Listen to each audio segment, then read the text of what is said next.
There is a Victorian house in the small town of Mitchell, Indiana, that is said to contain the spirits of the dead, and you can also hear them whisper. It is not clear when Whisper's estate was built, but the first record of a family living in the home was in 1894, when a doctor, George W. White, and his wife Sarah moved in. The house deed was eventually passed to another doctor, John Asa Gibbons, and his wife Jessie in 1901. Dr. Gibbons had a waiting room, an office to see his patients, and a surgical room, all operating out of part of the ground floor of his home. Dr. Gibbons worked out of his home for 26 years, seeing an unknown amount of patients during his time there. It is reported that Dr. John and his wife Jessie adopted orphan children because of their inability to have their own. It is said that they had a girl aged 10 years named Rachel who started a fire in the front parlor. Rachel was badly burned and is said to have died 2 days later in one of the upstairs bedrooms that is now called Rachel's room. A little girl's voice can be heard, and an apparition of a little girl is seen in the house today.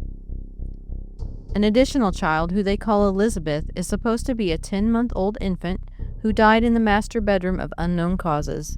The scent of baby powder can be smelled there, and a child's cries can be heard. In May of 1934, Jessie Gibbons died in the master bedroom after her sickness with having double pneumonia. Guests sleeping in that room often awake to labored breathing and coughing. The most common paranormal activity in this room is the doorknob of the closet will jiggle for a few moments, stop suddenly, and the closet door will open. There are multiple stories from following families that occupied the home that there was a man that died in the upstairs bathroom and a young boy that died from falling down the front staircase. In 2006, the house was bought after being vacant for a few years, and during its restoration, strange activity began to occur. Visitors report seeing a shadow they call Big Black. They smell phantom smells, experience earthquake-like tremors, slamming doors, the feeling of being grabbed, and their recording equipment being moved. Guests repeatedly reported hearing disembodied voices whispering in their ears, leading the owner to name the home Whisper's Estate.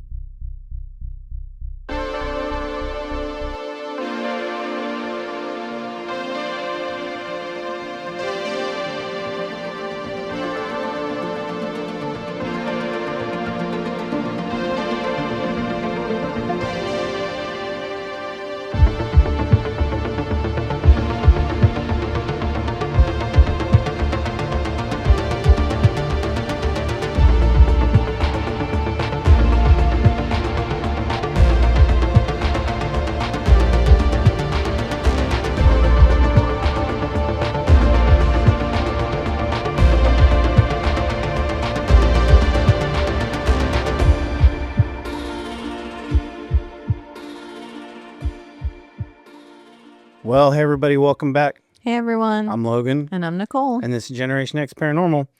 Guys, if you're like us, it's been pretty hot.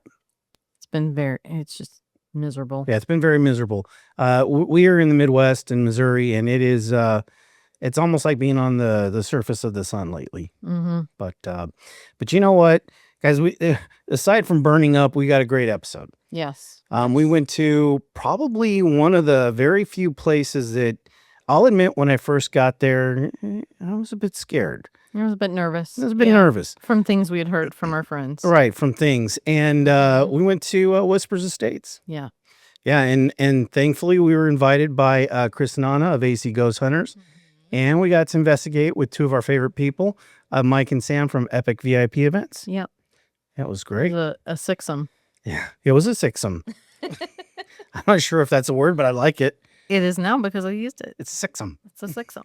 So, we talked a little bit about, before we even got started, we've often said that most places we go to, you're always a little scared, but you don't run from it. You go to it as an investigator. It's something that, we're okay with, but this place was a little bit different. I remember when we first got there, it kind of just had this presence to it.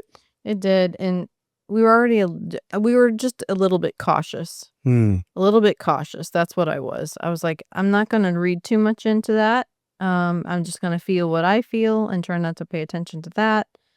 But there's a weird vibe to that place for sure. For Yeah. sure. Yeah, it is. It hits you like right outside, like when you pull up, I think. Yeah, and it's interesting because right across the street, it just so happens to be what is it across the street? It's a mortuary, isn't it? Yeah. Yeah. Yeah. Like funeral home. Yeah, like a funeral home. So it's just that extra level of I don't know, whatever we want to call it. I would say like it's got a weird energy It does have a weird to it. energy. Like, you don't know what to make of the energy. It's like, is it just really active, or is there something really like weird going on, like bad energy from leftover from things that possibly could have happened, or it's hard to read It is very going hard to into read. it. Like Yeah. some places you just feel like, whoa, there's a lot of activity, there's a lot of spirits here. Yep. And you feel that will hit you in the face, but this was just like a mixture of different things.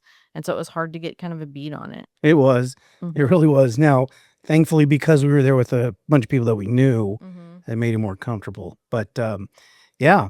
So the first thing we get in there, we kind of get acclimated, get to know the place a little bit. Mhm. We got a quick little tour of everything, but then, Yeah. man, we jumped right into it. We did. And the house it's in a Victorian house. And from the outside, there's not like, you can't really tell. But when you get in, it's gorgeous. It's got like, especially downstairs, it's got the old dark wood, and Mhm. the traditional like parlor room and all the things on the ceiling, like the chandeliers and the wood floors and stuff. Nice molding and The molding. molding. It's a nice molding. That's a nice boulder. That's what I was thinking of. I know. And the furniture, of course, is like time period, like matches the time period. So now the house is built, or they think it's built in the 1800s, so they don't know specifically. So it's kind of around that time period, early 1900s of what you would expect, like the furniture and stuff would look like. Right. And the staircase has got the wooden banister that comes all the way down. It just is a really gorgeous house. Yeah, but with that that beauty comes a little bit of an oddity to it. It was just like you said, it had a presence to it. But so yeah, we started off, first thing we did is we did an investigation of the doctor's office. And let's just say that particular place, it didn't disappoint.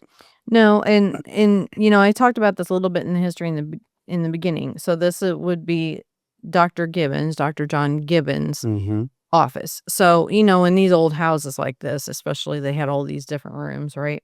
So when you walk in the front door, if you would go off to the left of the kitchen, all of those rooms in that location were used for his practice. Right. So the front room of that was the waiting room where, all his patients would wait to see him. And then the room right directly behind that would have been his office, or where he would see his patients. And then the room directly behind that, which is now a bathroom, was the operating room, the Sure surgery was. room. So Yeah. it was those three rooms that we started the investigation in. I know Chris and Anna stayed in the back two rooms, and Mike and Sam and ourselves, we were in the waiting room. Is kind of where we started this investigation. So we're going to break this down to you a little bit and show you some little clips, trying to describe what you need to listen for as we go through this episode. This is another one of those that if you are on audio only, you may want to switch to video for these, because some of these things are visual, and trust me, you don't want to miss a couple of these things For sure. that are on visual. But for the start of this, we had an EMF candle on the bed. So there's a bed in the patient room where he would have seen his patient. So Right. it's like a bedroom now. And it's got, we'll put pictures up, but it's got like pictures of him and just different things in the room, Right. like for a doctor's office, right? But there's a bed in there, so we put the EMF candle in the bed. There was a tripwire going into the bathroom and coming out into like that same room, that bedroom, that office bedroom. We had the tracer wire going between the bedroom in the waiting room where we were, and there was a dead bell on this display case that they had in the waiting room. So they had these display cases of old medical things. Right. you Yeah, know, like tools of the trade. time period medical devices and stuff. And then the REM pod was in the bathroom. So that's everything we got going on. Now we've got the main IR camera is pointed in the waiting room on us and Mike and Sam. Right. You won't be able to see Chris and Anna. You're only going to hear them. You're going to hear them, okay? And some of the stuff you're not going to be able to see, but we'll try to mention it if it happens. And it wasn't anything like miraculous. So we try to only save the juicy parts for you guys, okay? The juicy parts. The juicy parts. Okay. So we're going to play this first little clip, and what is going on is Sam's feeling something, okay? And we also have an ovulus. Chris and Anna's ovulus is in the room with them. So you can hear it. You may not be able to tell what it says, but usually Chris or Anna will shout out what the word is that comes across the ovulus, okay? So Sam's feeling something, then something comes up on the ovulus. So we're going to play this little clip, and then we'll talk about it. Pressure in the chest.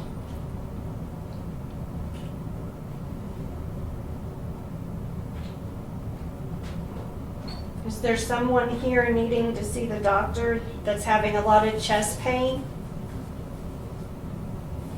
Do you feel like you're having a heart attack? Or maybe, Whoa. truck wire. Ovulus said sad. You know, sometimes when you're sick with bronchitis or pneumonia, it can really put a lot of pressure on your heart. And it said remove. Okay, so Sam talks about having chest pressure. Right. Feeling like that. And they end up getting the word sad Mm-hmm. and remove. And remember, we're trying to talk to the doctor, we're trying to talk to patients that would have been in this room or could have died here in this office, and sad remove. Right. Yeah, it makes you wonder. I mean, not only the stuff that went on there, but they're still pining over the stuff that happened. You know, I mean, who knows? Listen, you know, back in those days, these doctors had to do some tremendously horrible stuff. I know, and my hat's off to them. But I'm sure it was pretty brutal for everybody involved. Well, think about it. Like now, you know, when you go to the emergency room, right? Some people go to the doctor's office and end up in the emergency room, but like these people went to like someone's home, right, to see the doctor, and then like, what if something really serious is going on and they end up passing away?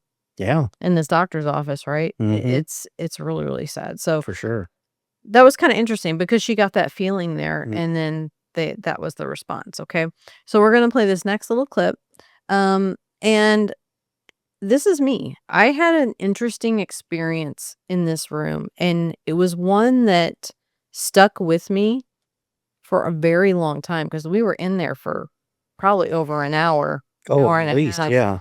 Doing this investigation, and I smell this smell. I don't know what it was. It was not pleasant. It was like a sour decay type smell. And I'm like, what is this? And it came on just out of nowhere. Sam smelled it as well because she's sitting next to me. But it just like came out of nowhere, and I was like, that's all I could smell. And I was like, oh, that's gross, right? So I kind of talk about this in this clip. So we start to go down that line of questioning. Like I have a certain thought in my head about it. And so we kind of go down this line of questioning, and that's what we're talking about. The ovulus does reply. Sure does. So listen for that. And then I start to feel something else going on, and we'll talk about more about that after we play this clip for you. That's cool. Okay. Well, you've made yourself known. I can't tell what it is. The smell. It's a weird smell. It keeps. It's like a must. No, it's something sour. Like a sour smell. No. Is it me? No. We have mint. No, it's like a sour decay smell. It's not a pleasant odor. Like gangrene? Did you have gangrene?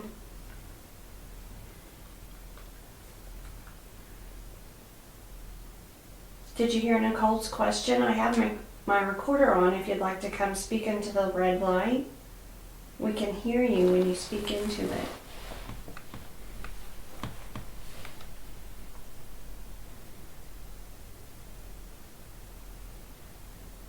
Did you have to have something amputated?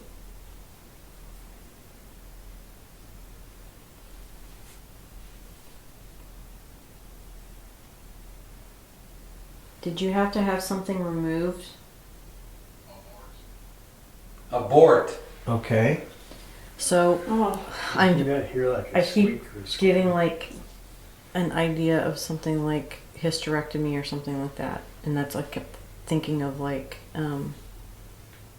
gangrene or something, some kind of sickness that would require them removing a woman's uterus or something like that. Is there perhaps a female with us here that had to have, unfortunately, her uterus removed or A a hysterectomy. hysterectomy? So I am smelling this sour smell, right? Yeah. And I'm just, the thought just popped in my head about like gangrene, like, you know, that has a smell to it. Oh, yeah, I've definitely has a never smell. smelled gangrene. I just know that it has a smell, and I would imagine it's similar to what I was smelling, and that would be something that he would need to do surgery on or operate or Absolutely. amputate, right? Yeah. And so Sam, of course, asked, "Did you have something amputated?" And I'm like, "Did you have to have something removed?" And the ovulus says, "Abort." Yep. And during this whole time, I'm having this weird sensation across my stomach, low in my stomach, this heavy feeling, this rawness feeling, that to our listeners, if you're a female and you've ever lost a baby, or if you've ever had a procedure to do with something like that, you know what I'm talking about. It's that raw feeling that's very low in your stomach. It's not like it hurts, and it's not like a cramp. It's different. And that's what I felt. And it would not go away. It's just like it would come back, and then it would go away, and it would come back in waves. And it was very different than, because I was like, at first I was like, well, is my stomach upset from something I ate? That's always the question you always, as an course. investigator, is like, did I eat something that would have upset my stomach? But it was not that at all. Like, this Right. was very low. It is a certain kind of female pain that we get that comes and goes for us. So all the females out there listening, you know exactly what I'm talking about. And this is what I kept feeling. And I'm like, I felt like someone was trying to communicate with me and tell me what was happening, or why she had been there, or what had happened to her. Sure. And I was like, I feel like there was like, she had a hysterectomy, or had, lost a baby or something. And to get abort on Yeah, the that was ovulus, wild. I was like, whoa, that's some confirmation. Yeah. Now, we did, try to question later about that. I never did get a response. Yeah. But I think all that was needed was the acknowledgement of what she was trying to tell me. I think you were getting the responses just in a physical form. Yes, Yeah. but she didn't speak to us. Sure. So when we asked her questions. Okay. So this next little clip that we're going to play for you is Sam. She has her DR60, and she's asking questions, and she's basically trying to communicate with the patients. And we're going to play these clips for you, and then we'll talk about the responses afterwards. There's responses there. How many patients did you normally see every day? What? Oh, there's it. How many patients did you normally see every day? Yeah, Do you 10. know how many babies you delivered? That had to be pretty exciting. What are we watching Ooh. for? Did you hear it? You know how many babies you You heard delivered? it. That had to be pretty exciting.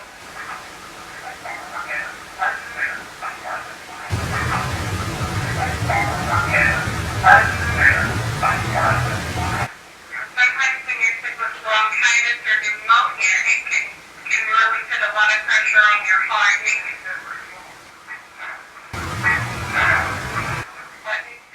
Sam's first question, how many patients did you see in a day?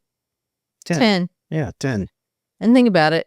In early, like, 1900s time period, that would be quite a bit of patients. Sure. Now, it's like, who knows how many they see a day. I think when I worked for the PA, actually the PAs, doctors and all, I mean, 10 patients, I felt like I was in like half a day, maybe even like a few hours. But he was not in the time period. He was not the only doctor in town. You know, I've Mhm. done the history and stuff and looked everything up. So he wasn't the only one, but for a small town at that time period, that's not too That's bad. significant. That's Yeah. a good Mhm. amount. Yeah. Next question, how many babies did you deliver? This one's interesting. This response, like, it's like whoever it is getting irritated. Yeah. You can't question someone. Yeah. Like, what right do you have to come in here and ask me all these questions? Well, I mean, keep in mind if this is the physician, which I think that's what we think we're making contact with, at least Possibly. some of it. Possibly. That is something that, you know, they're going to be very candid about, we'll just say. Like, you don't have any right to question Right. me. Mhm. Exactly. And the next question, she's talking about pneumonia and different things because she's still feeling, I think, the pressure in her Right. chest. Mhm. And so she's like, that those things can put pressure on your heart and make you feel a certain way. It can. It can. Like a confirmation. Like, yes, Mhm. you're correct in that. It can. Those responses, I mean, they're not anything extravagant, but it was interesting. Still response. It was still a response. Yes. So we've got this next clip. We don't know exactly what it's saying. We have our own opinion, okay? That we're not going to share. No. We definitely know there's definitely a couple of words that we know for sure. It's the middle that we're unsure of, but we want to know what you think it says, okay? So we're going to play this little clip, and this comes in without a question. Yeah. This is just something saying, this is in the middle of us asking other questions while we're being completely quiet in between questions, because what we show you guys, it doesn't move that fast. Okay? No, good Lord, no. We question, we stay silent for a while, we ask the next question, giving them time to respond. Mhm. So we edit this so that this podcast isn't 6 hours long. I mean, okay? it's already almost 2 hours, some of them, so Or more, 3. or 3. Okay. So this response came in the middle of 2 other questions. Right. Okay. And so we're going to play this right here, and we'll talk about it in a second. There's something there. What?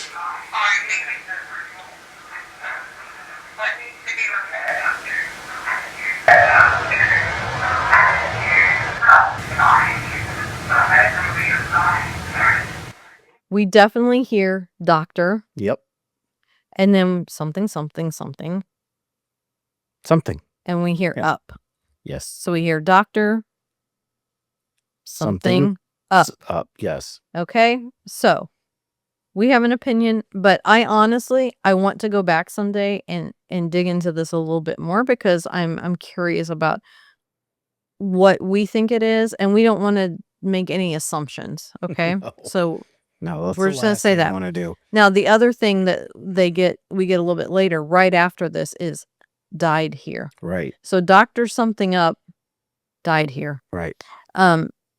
Interesting response, not with a question. It's like they needed to tell us something. Yeah, and whatever you guys respond with is fine. That's great. And like I said, we said we have our own opinion. But yeah, we are ultra curious what you think. Yeah, we want to know what you think. So comment on the video of what you hear. I am very curious to see what other people come up with. Okay. Mhm. Now, we're going to play this next clip. Some of them are just, basically different questions. Okay. But there's something that is said on the ovulus. Okay. And, Sam starts talking about how she felt the first time she was there. And then Chris asked about something. And his question is genius. I believe, because Did you hear that, Chris? She called you a genius. I called you a genius. You only get that once though. But because this place has been associated with certain things have been said about this place. His question was genius of asking why people feel this way. Right. Okay? And we'll talk about why he asked this here in a second. So we're going to play this clip and then we'll come right back. In the doctor's office to get treated. Well, what did I tell you when we left this place? What I said, of all the places we've been, what's the one thing I felt here? Remember? No. Evil. Oh, evil? I do remember that now, yes. This is the only place that I walked in the door that I felt it. So this little box here in front of me just said the word devil. So I have to ask the question, does somebody really think the devil is here?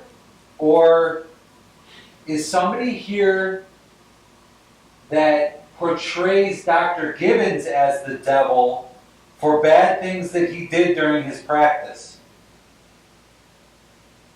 Can somebody come through that box and give me some kind of sign one way or the other?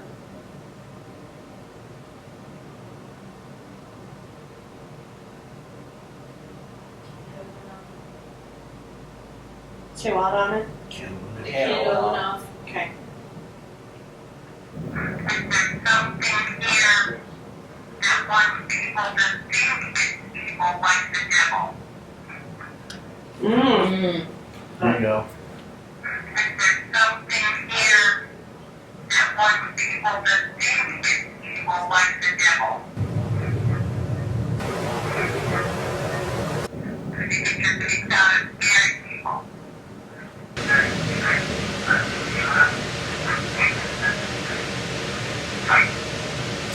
Get people out of here? Okay, so the first question was, did you come to the doctor's office to get treated? Yes. Of course, yeah. Okay. What you expect, right? Right. No, I came here to read magazines. Okay, but on the obvious, Sam's talking about how this is one of the only places she's actually felt like evil, right? Right. The last time she was there. And so Krista asks about, we get this word devil on the obvious, right? Mhm. A lot of people will be like, oh, there's a demon in this house, right? Yeah. Chris asked a really good question. Like, are you trying to portray this devil as like Dr. Gibbons was the devil because of some of the things that he may have done in this house? Or why are you doing this, right? Right. And while this questioning is going on, the candle on the bed goes off Mhm. and on. Mm-hmm. So something's reacting to this line of For sure, questioning, yeah. okay? And when we go over the recorder and we listen to the questions, is there something here that wants us to think it's evil like the devil? I am. Yeah. So it's not saying I am the devil. Right. It's just saying that it's trying to create it's that. creating this Mhm. persona of evil, right? Right. I am. And I think it was Sam that said, do you get your kicks out of scaring people? Get people out of here. Right. Get people out of here. Yep. It's their way of getting people out of Sure. the house because they don't want us there. I mean, I hate to make it sound like, remember in Beetlejuice when, they're like, they're like, hey, we just Every want- haunted movie right in here. history. if you guys can see it, that's the worm, right? I mean, in Yeah. Beetlejuice, the whole point is they wanted them out of the house. They could To have it. scare them. Right. Well, the worm wasn't. Well, that's true. No, all right, I forgot about that. Yeah. The worm wasn't. But it's every haunted house in history, right? On movies, right? Is Yeah. scare them, get them out of the house, right? Right. But if you don't want someone there and they've already got this thought about a place, okay, I can become this and Mhm. I'm going to make them think a certain thing. Okay. Get people, it literally tells us get people out of You here. want them out. Okay. But his question is interesting because there are things that we have, I didn't talk about in the history in the beginning that are said about Dr. Gibbons, which we will get to here in a second, that we didn't previously know. And that's one thing that I did not mention. When we go to some places, sometimes I educate myself on the history of the place before we go into them. On this place, I specifically avoided Yep. anything to do with it. I Mhm. didn't look up history. I didn't look up accounts of hauntings. I didn't look up anything. I wanted to go in blank slate and just feel what I feel and experience what I experience. And then when it came to the podcast, that's when I'd look it up after we found the evidence. And that's exactly what we did. Yeah. So me experiencing what I did earlier in the night, a feeling that will come to play here soon. And some of these questions that we were getting, like the responses at the time, I was like, what is this? Makes total sense. For sure. Yeah. Okay. So we're going to play this next clip and then we'll talk about it. Has something happened to you in the surgery room? Are you making my stomach feel heavy? Did something happen to you in the surgery room? Yes, that's me. Because I keep getting these feelings, Sure, right? It yeah. keeps coming back to Your me. instinct I'm kicked like, in. Yeah. I need to know something about this, right? Mhm. Did something happen to you in the surgery room?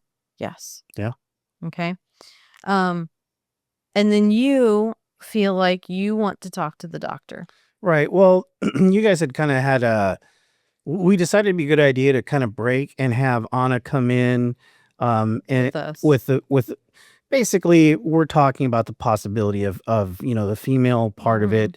I at least thought maybe whoever was there may have been more comfortable with maybe me and Mike not being there, at least the males You anyway. and Mike, Chris. Yeah. And Chris, right? Sorry, Chris. You're a genius, remember?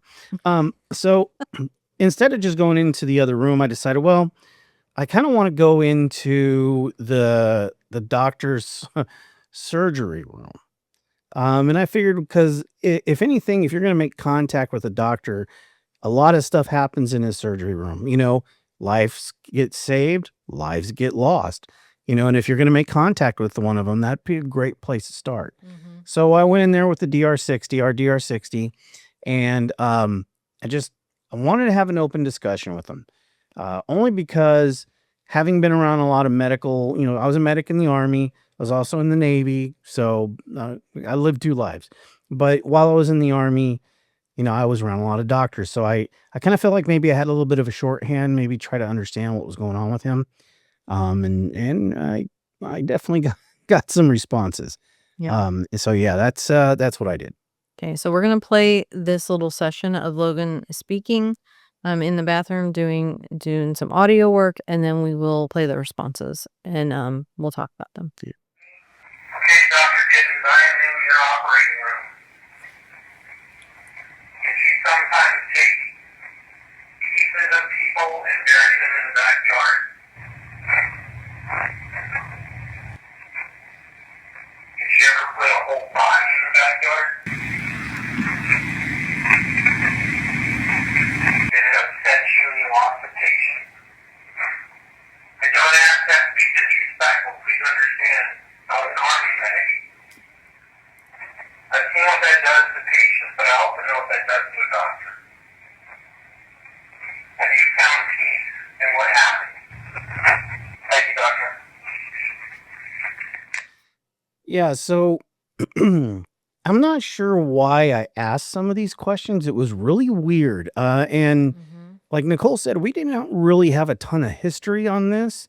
We didn't know anything. Yeah, we know anything. And for me to ask these questions, it was even as I was saying, I'm like, why the hell am I asking that? So the first thing I ask is, do you take pieces of people and bury them in the backyard? And I think the reason I initially thought of that is I'm like, well, where are they going to take this stuff? I mean, was Back there an then. incinerator? Because that's obviously what they normally do with it anyway. But I'm like, it just popped in there and it responded with, yes, I had to. Thought that was very odd. So yeah, that one got me a bit. Did you ever put whole bodies in the backyard? Again, no idea why I asked that question. But the response was, I did. Lots of them. Infants too. Yeah. And now keep in mind, guys, I'm not hearing these responses, so I don't know what's being said. So then the next I say, well, did it upset you when you lost a patient? Yes, was his answer, assuming it was the doctor I was talking to. And I always want to ask this of most of the investigations I go to. Have you found peace with what happened? And the response we got was yes. Again, didn't really know anything about what was going on. Have no idea why I was compelled to ask these questions. Honestly, I don't even know what the heck made me go into the room in the first place. I just remember in the moment you were adamant, like, I need to go back there and I want to connect with the doctor and I want to talk to him. Like, you were just like dead Yeah, set on it. I was. And that was the best EVP session we had in the whole night. Like, Yeah. every question you asked, you got a response to. Yeah. And those responses are amazing because when I looked up the history, because they have stuff available at Whispers Estate. I never read through it for the same reason I told you earlier. But what I did is at the end of the night, I took pictures of like all the information they had available so I could go back and look at it later Right. for this podcast, so that I had whatever the owners provided as far as information, because I take pictures and I do the whole thing, right? And when I was going over that stuff, I was like, oh my God. So they believe that there are at least 4 graves, Yeah. like full body graves in the backyard of Whispers Estate. In the yard, they also feel like there's a big pit in the backyard where limbs and pieces of people and things that have been taken out in surgery, all that stuff have been dumped. Bio-waste. Yes. Yeah. A pit in the backyard. Mm-hmm. Yeah. So for you to ask those questions, it would seem like we already knew that beforehand, but we did not. And so it's weird to me that you asked those questions. Yeah. I'm like, why is he asking weird questions like that? I just figured it was because of the medic thing. Like, what are we going to do these parts? Initially, yeah. And the time period. But the whole bodies question, I had no idea why. Like, why would you ask that? Like, they would go take him to the funeral home. That doesn't make no sense to me. But we also found out, so I guess in a small town, you've got murmurings, right? Mm-hmm. Murmurings of what people do. Now, this family is very wealthy. Okay. They weren't able to have kids, and they adopted these children, but he was supposedly, from murmurings and stories passed down, he was known to be a womanizer, and he would go around town. Yep. And he had all these mistresses. They said he had up to 10 mistresses at a time. Yeah. And there's also talk about how he would perform questionable surgeries, Mm-hmm. like abortions and Unnecessary amputations. No, why would someone do an unnecessary amputation unless he got some thrill out of cutting off pieces of people? That's weird to me. It is weird. But this is in the documents that they provide. So when we get these, yes, I had to. Yes, that makes sense. That tracks. But why full bodies? Yeah. And that will come to play later in some stuff that we found. Yeah. But he says, yes, I was upset when I lost a patient. Have you found peace and what happened? Yes. But if you are going around town sleeping with all these women, this is before birth control and all the above, right? Mm, These ladies are probably getting pregnant. I would assume so. So who are they going to go to when they get pregnant? I don't know, a doctor. And guess what he's going to do? Mm-hmm. When he finds out it's not his wife, but his mistress is pregnant, he's going to bring them into his surgery room and he's going to abort, like the word we got on the ovulus. And if that abortion doesn't go according to plan, Yeah, I know. Yeah, woman, anything could happen to her. She could die. Of course. I died. Yeah. The thought of that, how often did this happen? If he's got 10 mistresses at a time. Yikes. Infants too. I Infants did. too. Lots of them. Infants too. Oh. Yeah, and guys, if you're out there and you're of relation, we mean no disrespect at all, but this is part of the lore that's out there about them. So, again, apologize if there's any relatives out there, but this is kind of well documented lore. Mm-hmm. But yeah, But the responses that we got, yeah, it's tough to. blah. Yeah, Sorry, but blah. But Yeah. and then like obviously we didn't know this in time. We didn't know this till we got home, but now I understand why we all had this really weird feeling in this house. I think it's because he was shady. I'm just going to say very shady. And Lord knows what all this man did. and he wasn't Slim Shady. He wasn't Slim Shady. No, No. he was shady. Shady. And I have my own opinion about this person and the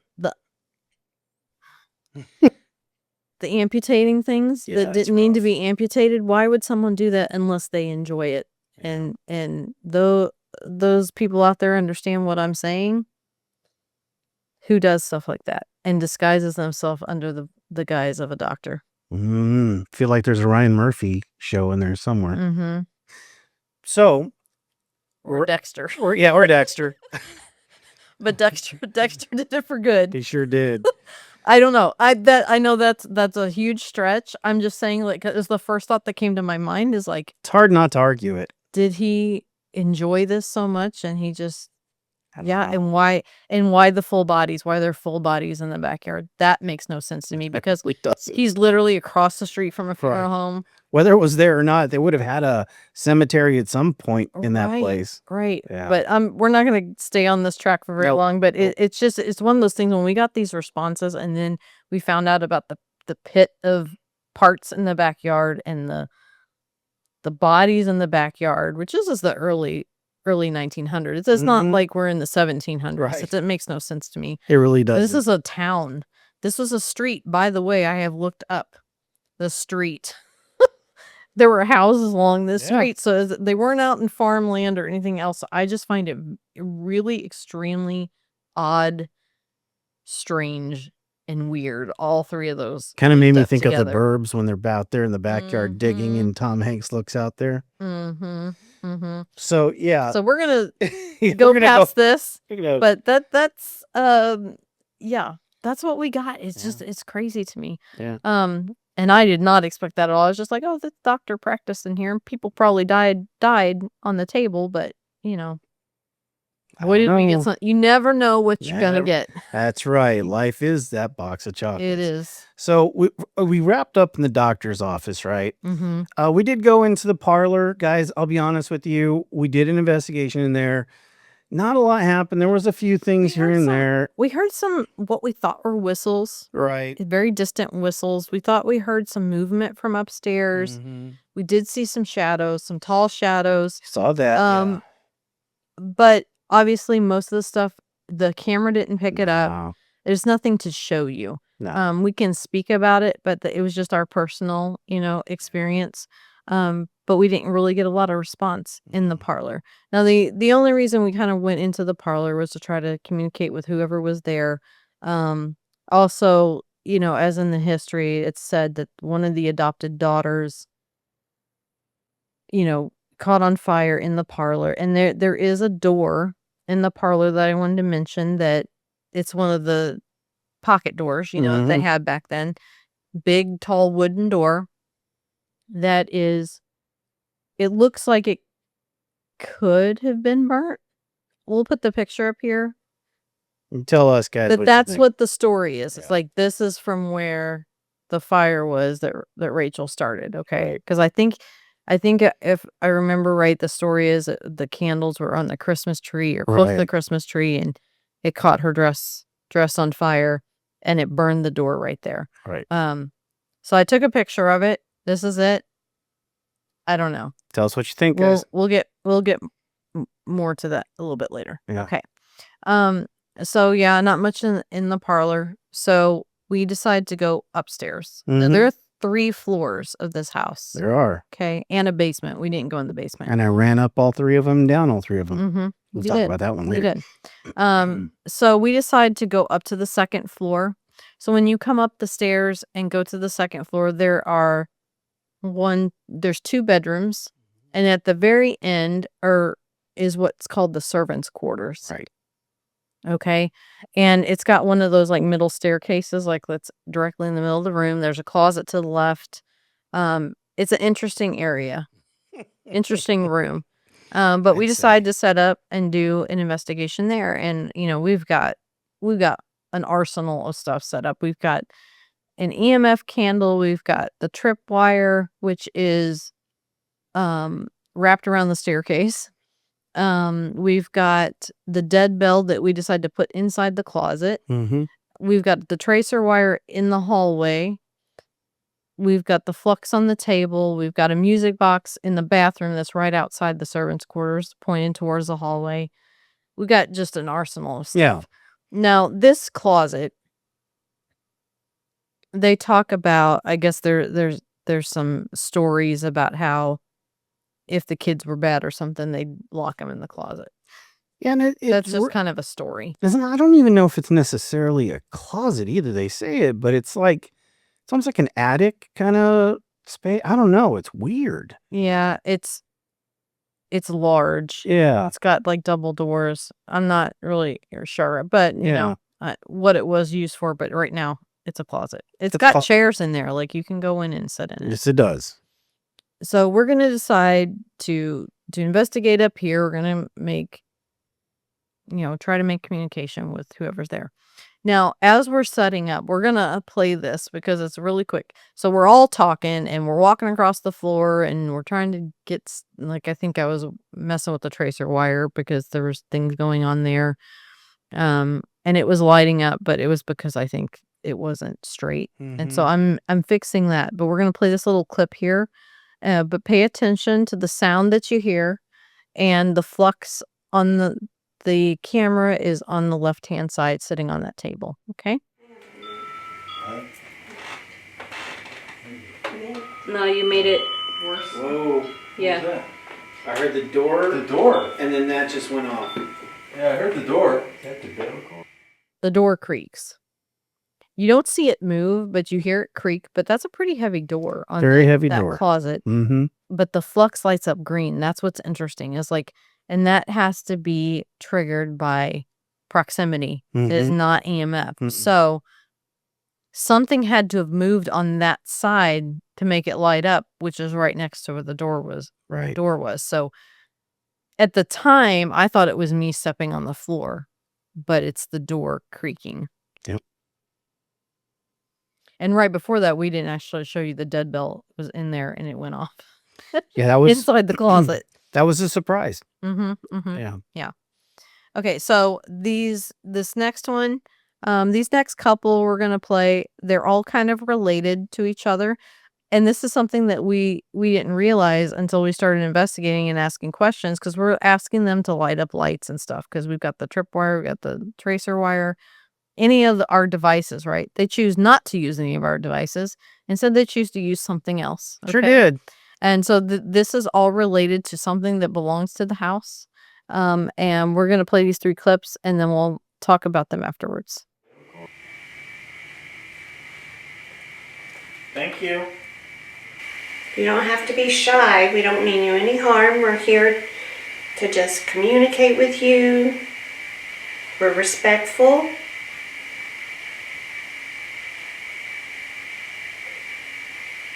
Our intentions are just strictly to communicate. If you understand, can you ring that bell that's in the closet or touch the lamp and make it brighter? Thank you so much. Thank you.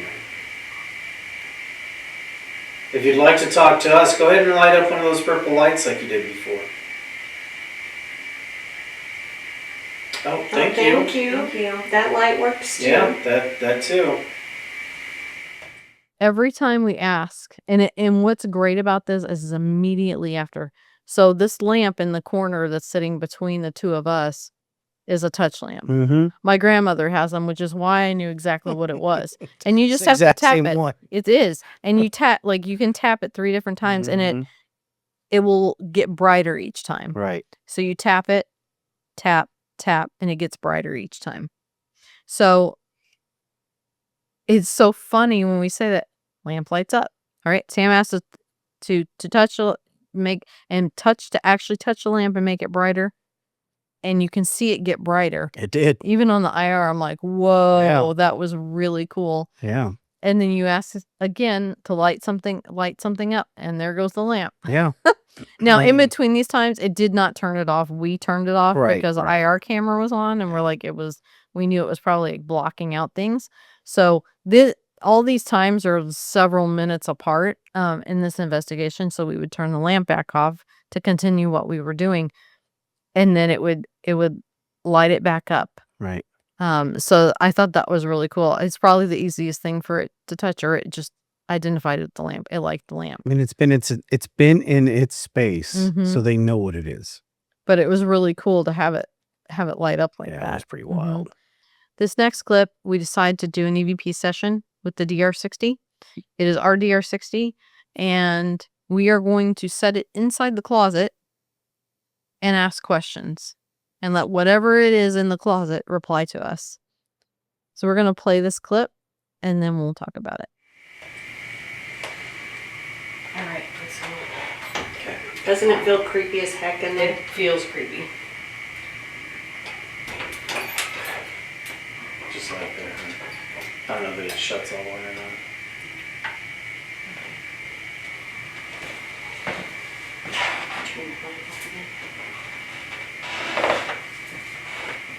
Okay, Nicole put a device in there, and if you have something you want to say and you don't want to come out here where the rest of us are, go ahead and speak into that red light inside that closet. Were you a servant here at the house? Were you treated well? Well, I know what I heard. So I'm just going to come back over here. Okay, don't touch the devices. Okay, don't touch the devices. This response, whoo. Yeah, it was interesting. And by the way, we had moved the camera before we decided that because I think we had to get batteries or something. And Well, not just that. I think we had tripped over it like 4 times. So it's like, so we right, moved it to moving, the other yeah. side before we went over these responses. But this one's clear. It's wild. It is not happy. No, not in the least. Don't mess with me. In the way it says it too. Yeah, don't mess with me. Okay, then we will not. We will not. Yeah, it was definitely one of those where when we first started playing it, I mean, immediately everybody heard it. Chris was on the other side of the camera. Sam was on the other side of the room. It was so audible that everybody in the room picked it up right away. Yeah, don't mess with me. Yeah. So this just was like, okay, so who is in there? So we have to get to the bottom of this, right? So you and Chris and Mike decide to go inside the closet and sit in there. Freezing in there.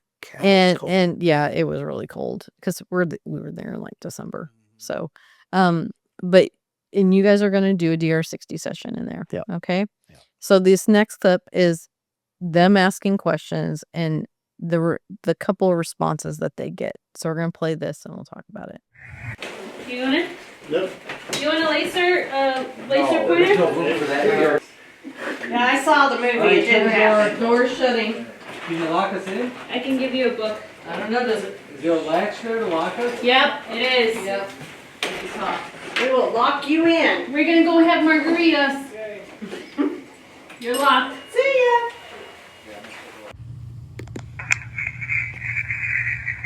Okay, guys, we're in the closet. There's 3 of us here. We seem to get some aggressive answers from somebody in here. Now, whoever that is, can you let yourself be known somehow? Sam said earlier, is this the place where you put the unruly kids to discipline them? Yeah, so it was interesting being in there. It was it was tight. It was a tight area. And we asked some questions, and obviously there were other questions asked we didn't necessarily get a response on. But the one I thought was interesting to me is is basically, we want to know who's in there and let them be known. And the response were like, who, me? I'm like, yeah, well, yeah. I mean, that's what, who else am right. I talking? I mean, I know the two of us that are in here. So all three of us, we know who each other are. So yeah, you. But no, it was interesting because the way it was like, who, me? What's cracking me up? But I think the reason it may have done it like that is one of the claims were that they used to put kids in there when they're right, when they're bad. when they're bad. And we asked that question, is this a place where you put kids when they were bad? And we got, yes, it was. So it kind of got the sensation that it could have been a kid that we were talking to, especially the who, me, at least in there. Could be. I mean, we don't know, right? It No, could have been we a don't. servant. It could have been. Yeah. And these old houses like that, you never know what goes on in them in that time period, or how the people that treated them, Mm-hmm. how they treated their servants. I mean, if the servant ticked them off, they could lock their own servant in there. You never know. They locked No. their children in there. They No. hide them away from society. So you never really know what those things were used for. Right. But because you asked that specific question, yes, it was. Yes, it was. Poor kids. Sorry, guys. Mm-hmm. And we did actually, when the boys went in there, because the door doesn't shut all the way, we actually locked them in. It's like a slide lock. So they were locked in when they were asking these questions. So maybe they felt like they could talk to you. Yeah, we were good. It was fun. It was cold. Yep, it was cold. We decide to go down the hallway to the middle room, which is known as Rachel's room. Now, Right. Rachel was supposedly the 10-year-old little girl that the doctor and his wife had adopted, that burned her dress in the parlor and died in this room 2 days later. Okay. And in this room, there's a bed. There's, tons of people are brought dolls and stuffed animals, and there's stuff all over the room. Right. They also have a dresser, and they have a picture of who Rachel supposedly is. Right. Okay. An old picture. So that's in there as well. I put a recorder next to her picture and asked her to speak into it. We didn't get anything from that. This session was actually pretty quiet for us. And the thing is, the door, or the room next door to this, is the mother's room, Jesse's room. And Chris and Anna were in that room, while Mike, Sam, and I, and you were in Rachel's room. Correct.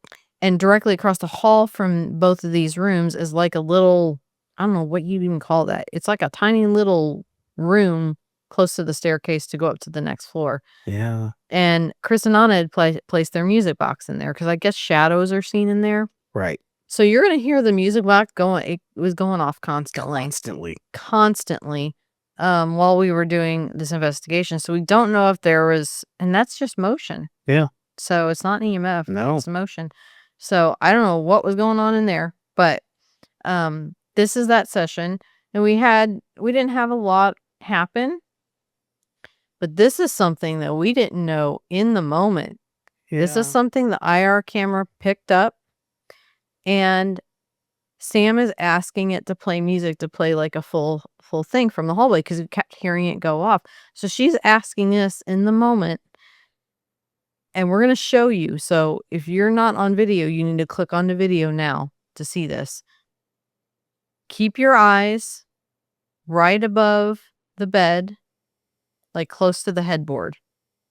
Now, we have done it in like regular speed, and then we slowed it down directly after. But watch this clip, and then we'll talk about what was seen. Are you wanting to get do you want me to get my dice out so you can talk to us through the dice? Set the music box off. Can you make it go full circle? And I'll get them out. One more. Please.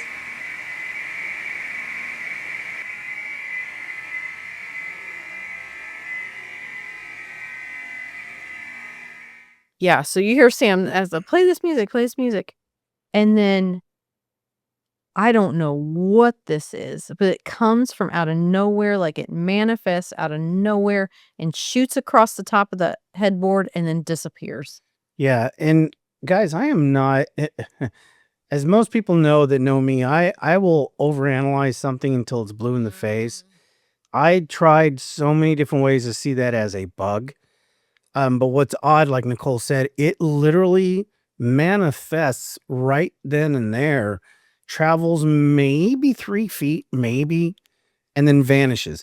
If it's a bug, it's not going to operate that way. Well, that's a big bug. And it'd be a big ass bug. It's huge. And not only that, it would be moving so fast. So fast. So I don't know. Yeah, it's one of those where, yes, I know what a lot of people are thinking. Well, it's just a bug or it's dust. Look, guys, if it's a bug, that thing needed its own Planet. well, no, that thing needed its own like responder and transmission and a pilot on it. Oh, it was so big. Yeah, and no dust particle's gonna move. And it like has a that. light behind it. And you know, when I was first reviewing the videos and looking over stuff, because that window's to the left, I was like, oh, I bet a car drove really fast and Right. it came in through the window and it was just a headlight. But then as I kept going back and so on, I'm like, wait a minute, there's not even like a ray of light coming from the window. It's like starting right there in the middle of the headboard and it's going so fast. Yeah. I'm like, what is that? And it just, you watch it, when you watch it in slow motion, that's what's cool, is because you see it just come from out of nowhere. It grows to this big like ball, almost like a meteor. It looks like a meteor is what it looks like. Yeah. Because it has a trail of light and then it disappears. That was really cool. Yeah, and I invite anybody to take that and clip it, slow it Yes. down on your own, do your literally look at it frame by frame like we did. Guys, I'd love to know your thoughts, but to me, not a bug, not Mhm. dust. Now these next two clips we're gonna play together. But what's interesting about these is this light anomaly that we captured. And these next two clips all happen within 3 minutes of each other. Mhm. And then basically nothing else happens the entire hour we're sitting there. Yep. So it's kind of crazy to me that all of them happen with a few minutes of each other. Like the activity had just boosted and then it went away. Yeah. Okay, so we're going to play these next two and then we'll talk about them. You let me know when you're ready. I don't know. That wasn't you? No. Did you guys hear that? No. What was it?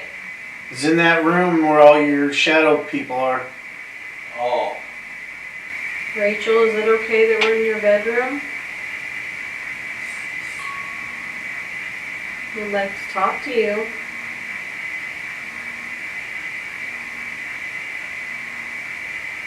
Would it be okay if I pulled out my recorder? Thank you. I will do that. So the second clip we hear a knock Mhm. or something out in the hallway and you see Logan and I both flip our heads like, Yeah. what was that? And Sam's like, oh, I thought you made that sound. So she heard it too. She just thought it was us. Right. What that was, I don't know, but it did sound like it came from that room when It we sure were getting did. the music boxes going off the Yeah. entire time. And the last clip, we're asking questions to Rachel because we're in Rachel's room, right? And the music box plays and the dead bell went off. Yep. Now these are minor little things, but why I find it interesting is because of the time signature on these. They're all 3 Mhm. minutes, 3 minutes apart. So we get that light and it's all when we're talking about making the music box go off. So it's like the energy, they were trying to provide energy to do whatever they were going to do. Right. And then it dropped off and went away. Happens. Yeah, it always happens. It happens more than people realize. Mhm. Most investigations, you sit there in the dark and the quiet Or for a triax very, falls very asleep. long time. Yeah. Yes. We've got one more clip here for you, or two more actually, from this session. this is Chris, and he is in Jesse's room, the mother's room, and he wants to go in the closet in there because there's reported activity from the closet of the door opening. And there's said to be like a little boy that stays in that closet because there's little toys and stuff in there. Mm-hmm. So Chris wants to try to connect with whatever's going on in that room. He wants to talk to Jesse. He wants to talk to.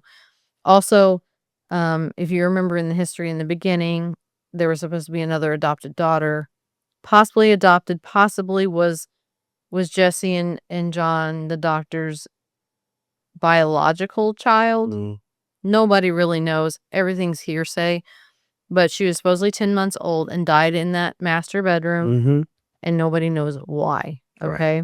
So that's another person to reach out to. So Chris is going to go in the closet. He's going to ask some questions, and we're going to play these responses, and then we're going to talk about those. Okay, Jesse, or any other spirits that might be here. I've left a little silver box there on your dresser. It's got a red flashing light on it. If you could speak into that red flashing light and answer our questions, we're hoping that we could hear you.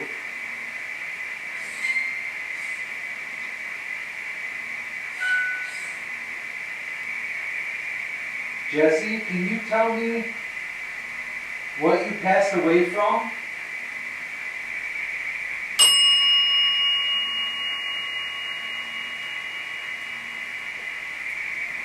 We were also told that there might be the spirit of a little boy that stays in the closet here in this room.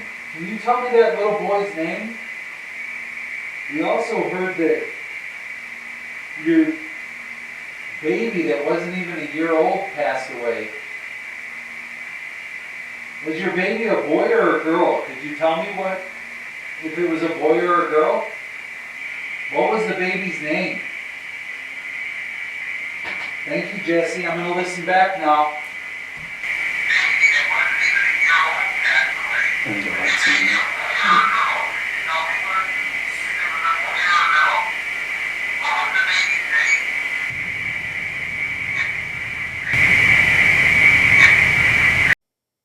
Chris asked the question, what is the baby's name? Right. He's talking about the 10-month-old, Mm-hmm. and you hear it, and it sounds like Elizabeth. Right. It's a very fast, but Elizabeth. You don't really hear the Liz, but you hear the Elizabeth. So that was pretty interesting. Mm-hmm. And I had no idea about Yeah, these me kids or anything else. I was like, oh, okay. Elizabeth. Okay. Here it is. Yeah. Yeah. We got a name. That's cool, right? Mm-hmm. But that's pretty much what we got. So we did get one EVP Mm-hmm. from it, but that light anomaly It's weird. It's just weird. is just insane. I think that's the first time we've ever caught something like that. Yeah, probably of that nature. Yeah. Mm-hmm. Yeah. The way it manifested and how it did what Like it an did. actual real orb. Yeah. Because all the others are Yeah. usually, I just, most of the time they're bugs, I think. I agree. But this is the first time I think we've actually caught an orb. One that I'm willing to put my reputation on. Yes, absolutely. Yeah. Yes. So that was really cool. At this point, we decide we're going to go up to the 3rd floor. Now, the 3rd floor has a whole different vibe up there. Sure does. Mm-hmm. And it's got some interesting rooms. So off to the left, you've got this room that they've got a bed in and a couch in that they call the red room. And then you come out that door and there's a little room that the owner has put a bunch of mirrors all over. I think And it's like a psychological experiment. You can sit in there in the dark with the mirrors and kind of scry, I guess. Yes, yeah. It's interesting. And then there's a room like directly in front of that. And then off to the right, there's a room called the seance room. And there's a table with chairs all around it with a mirror behind it. And there's Ouija board on it. Okay. So you can do seances, I suppose. So we decided to go into the red room because there's things said about the red room, like people that sleep in there have nightmares and the door gets slammed and all these things happen in this red room, right? So we decide we're going to go in there and do a little bit of investigation. And there's stuff that happens on the bed too. Like people get pulled off the bed. So we want to find out like what's going on in here, right? So you and I and Anna and Mike and Sam are all in the red room. Right. While Chris goes into the mirror room, is a lack of better words, I don't know what to call it. And he sits in there the entire time we're doing this investigation. It's a long time, too. It's a long time. So he sits in there, and we decide to, I think it was you and I and Sam sitting on the couch, and Mike and Anna are sitting on the bed. Right. Okay. And so we start our investigation. Now, right out the gate, we've got the camera set up in the room. And we're going to play this little clip, and then we're going to talk about what happens here. Did you just scratch me?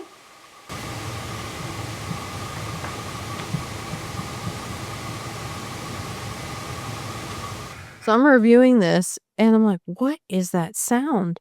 And it sounds like something's tapping on the camera or trying to move the camera. It does. It's just definitely like messed with. It's being messed with. Like, you know how, the old camcorders, like when you touch them, when you're trying to like record, that sound that it has? Plastic. Yeah, that plastic sound. Yeah. That's what it sounds like. It sounds like something was messing with it. I'm like, that's so weird.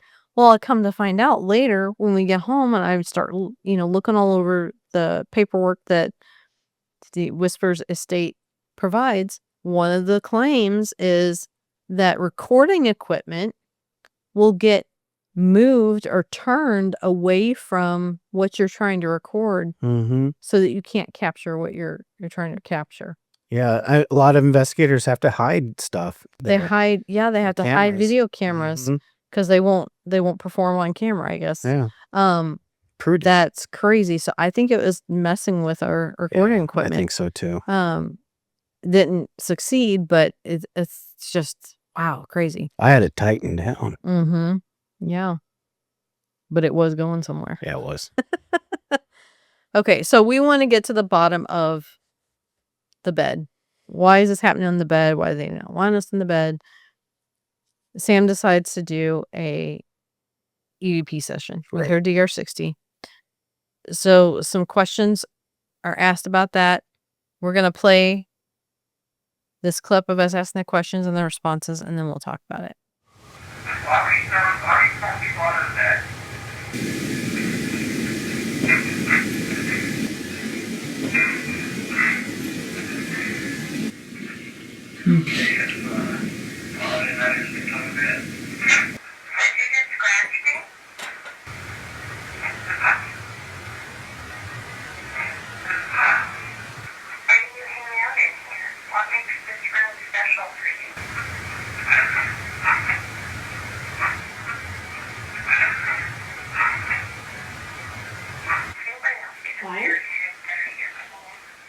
Why did you pull someone out of the bed?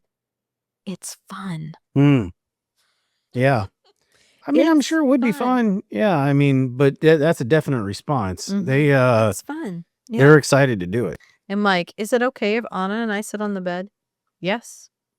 Like, I guess I have no problem with Anna and Mike.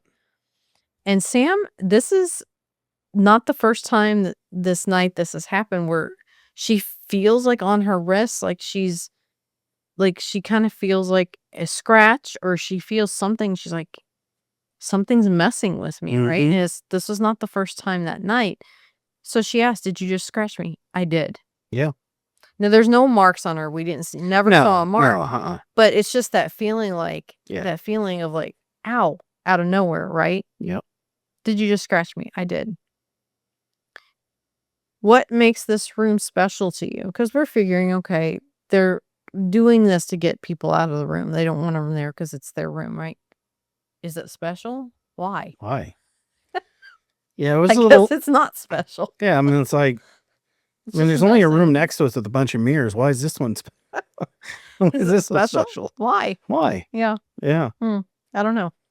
So we decide we're going to stand in the middle of the room, all of us in a circle, and we put the dead bell, I think, on the bed, and we're going to do more EVP sessions, and we're going to ask questions.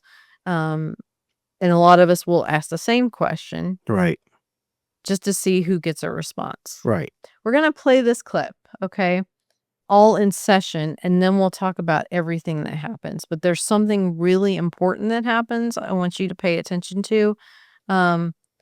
There's going to be a couple like EVPs, but something happens in the middle of that, and then pay attention to us at the very end of it and what we are experiencing. Yep. Okay.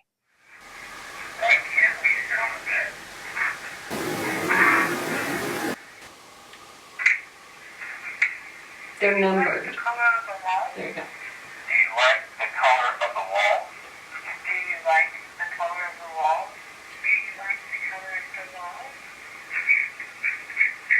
Do you like the What? What the hell was that? What Jesus. the fuck? What the hell Chris? was that? Babe, Yeah? you okay? Yeah, that wasn't you? No. The whole wall shook. Yeah. That was interesting. Yeah, it was. Do you like the color of the wall? Do you like the color of the wall? Do you like the Is that I color do? of the wall? Yep. I Do do. you like the color of the wall? Do you like the color of the wall? It does. Thank you. Okay, I got a I question just here. fucking told you. Okay. You got another question? Yep. Why is this floor moving? You know what? I was sitting I there. just, Mm-mm. No. I felt kind of like the, I think Yeah. I would just go and let thinking. What's my Yeah. problem? Like a funhouse unbalanced. effect. Yeah. Oh, nobody's touching me or anything. No, the floor's moving. Yeah, no, it's like I can't keep my balance. I don't feel the Yeah, floor moving, that's but what I thought. I thought I'm just I think- tired. yeah, Like, I yeah, I did too. thought so too. I was starting to lean and go, wait, why am I doing this? Yeah, that's exactly what I was doing. But So the first question, why can't we sit on the bed? I don't think this was a response to that question. I think it was just find me. Yeah. Like Joking. yeah, maybe a little kid. Yeah, maybe. Find me. Mhm. Find me. As we're reviewing this question, do you like the color of the walls? Before we even get to the answer, this huge, loud bang comes Yeah. from behind us out and towards where the hallway is, kind of where, and we thought Chris had fallen or like hit the wall, like, cause he's in that little room right behind the Right. room we're in the mirror room. So we thought maybe like he got scared, something happened in there to him and he hit the wall or he fell or something, because it was like right there. It was so loud, like a huge bang. And he thought it was us. Right. And unfortunately, guys, the video doesn't really give justice to how loud it was. Loud. Oh my goodness. But I'm like, we had to have captured it because it was right behind the camera. Right. Like right. But then when I found like they experienced that door slamming, it's like we heard the slamming, but the door didn't move. Right. But Chris said that the whole wall in that mirror room shook. Right. So That where which did I that don't come doubt. from? Yeah. That's just That was insane. pretty wild. It was so loud. Yeah. So to get back to the question, then we go back to the question, do you like the color of the walls? I do. Yeah. Okay. And then as we're standing there, it's like Sam starts getting dizzy. We all start feeling like I felt unbalanced. Some people kept saying that they felt like the floor was moving. I think Mhm. Sam's felt the floor moving. There was a couple of us that felt that. I felt unbalanced. Like it was late enough in the night. Like I thought, oh, I'm just getting really tired. Sure. We're standing here for a long period of time. But it did. I felt like I had to keep adjusting my weight and like planting my feet a little further out to feel more balanced. I hope everybody understands what I'm talking there about Yeah. there. Like Open your stance up. open my stance up so that I felt more balanced because I did. I felt like it was like moving. Mm-hmm. I don't know. I don't know what to say about that. I mean, we get this loud bang and then that's another thing that's reported in this place is like earthquake, Yeah. like tremors and stuff like that. Like, why is the house moving? Yeah. Like, what is going on in this place? Yeah, I mean, It's so strange. I'm often dizzy anyway, but I felt like I had to kind of move back and forth Yeah, to And keep your balance. to keep my balance. So it was a very odd feeling. Mm-hmm. Yeah, for Yeah. sure. That's pretty much the end of our investigation in the red room. We're Red room. aside. We're going to go Red room. across. Ugh, no, that's creepy. Across to the seance room. Right. Okay. Now we are not going to use the Ouija board, but we are going to use our portal Mm-hmm. in there. So we're basically going to set up for that and get everything going there. Okay. And guys, this place is kind of like Nicole was saying. It's I think basically set up so that investigators can go in there and Do a seance. do a seance, or it's not Oh, they just a call funny it name. the seance room. Yeah, all right. Anyway, but so yeah, we set up, and we've got the portal going. Well, not at first. We actually have the camera. I think we've even got like the bell somewhere right on the table, Right on the table. which will come back to haunt us later. And so yeah, we got some stuff set up. Now, this is the part where I'm going to be completely honest about something. I don't find myself getting scared a lot, but I do admit it when I am. A few places like Waverly Hills and stuff like that. I'll admit I was a little scared, but you just keep going. Well, one of the things that happened right at the beginning is I end up having to go downstairs because one of the batteries had gone dead. And I can tell you guys right now, and you can see in the video, and you should see me as a man, I am what we call a fluffy individual. I have some girth to me. I don't know of many men my size that could fly down a full 3 flights of stairs to get the battery, and literally, I don't even know if my feet touched the stairs going back up. I literally squirted back up the stairs to get back there. Guys, I just felt like something was after me. It was the weirdest feeling. But while I was gone, Chris had done an EVP session. Mm-hmm. All right, guys, we're going to play this clip, and see you on the other side.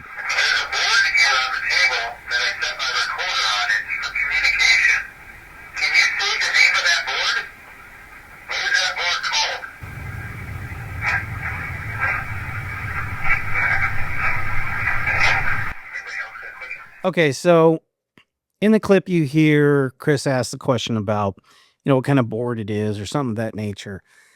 And you hear Ouija board. And then I hear what sounded like to me was, fuck that damn board. It's just weird. And guys, I'm not trying to be gregarious just to be gregarious, but I swear that's what we heard. And Sam had heard the F word probably like 90 times that night. Mm-hmm. It was a word being used at kind of firing him away. So yeah, I easily heard fuck that damn board. So yeah, I found that pretty interesting. Mm-hmm. It doesn't like the Ouija board. No, it does whoever it not. was. Yeah. And again, it's just a divination tool. We don't have a problem with it, but You got to think in their time period. I mean, Yeah. even people now are terrified of it. So, in their time period, they wouldn't have liked it. And No, maybe they they don't wouldn't. like it because it allows people to come in there and try to talk to them, and they don't want to talk. or it invites things in there that they Invites don't things want in in that there. they don't want in there. That's Exactly. true. Into their space. So, So fuck that damn board. I So- think it's actually pretty funny. It is funny because you oftentimes you think about some of these some of this activity that ghosts are very ethereal and Yeah. it's just They're funny just here when people. just people. It's fun when them to actually just show you. Yeah, man, I hate that damn board. People come in here and anyway, it was funny. Yep. It was funny. It was funny. Yeah. But then we started the portal session, Which is the spirit box. which is the spirit box, Mm-hmm. and Spirit box session. it's a spirit box session, which we'll go ahead and just play this little clip so that you guys can kind of get an idea of what was said. But yeah, we'll see you guys on the other side. This is gonna rock me to sleep. Yes. Huh? Chris is funny because a lot of the places we go, they love his name. Mm-hmm. He even gets mimicked many different places Ashmore. at Ashmore. But immediately it's just like, hey, Chris. But the funniest part about it is he didn't hear it at first. Yeah. Yeah. So instead of doing a traditional a seance is really just a group of people in a circle communicating with the dead. That's all it is. It doesn't matter what you're using. So yeah, you can use a Ouija board. You can use your recorder. You can use spirit box, which is what we did. This was very late into the night. We were starting to we were sitting in the dark, getting sleepy. So you can see us start to fade through some of these clips. But we got really good responses. We did. And a lot of them we didn't hear in the moment, because your brain starts to shut down after hours of investigating. We're probably at what, like 2:00 in the morning at this point? 2, 3 had to have been. Yeah. So we're going to play some of these, and then I'll go over what was heard. Okay. Hello, can you say hello to us?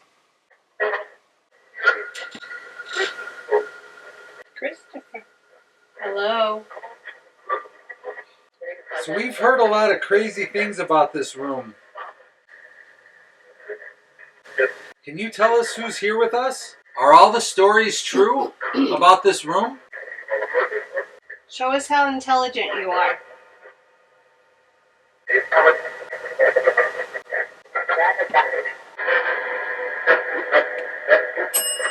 Oh my God. Jesus Criminy. Awake now. Forgot that was there. I forgot that was You. I'm right next to the effing thing. About to pull me off this thing. Oh my God. You hear the It's already laugh? dreaming. Did you hear the laugh? Did you hear the laugh? Is that funny? Is that funny? Sorry. It's okay. I thought it was funny. Everybody up? Now we're awake. Can you tell us how many people are sitting around the table? 7? No. No, it's not 7. Unless They're counting themselves. Yeah. Can you say the name of any of the 6 of us here? Sure. I smell that cigarette smoke again, too. Who likes to smoke the cigarettes? Mike? Aiden? So, my light is on a person. What is their name? I I heard it. Yep. Yep. I heard it, Chris. Here? How about here? I heard hey, Nicole. And how about here? Oh no. And what's my name?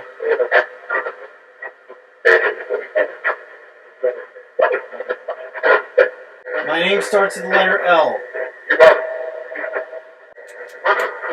Do you remember my name? What is it? My name's Logan. You guys didn't hear that? Could you tell us how old you are? I heard 16. I did too.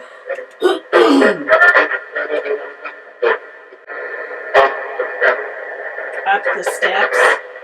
Who's coming up the steps?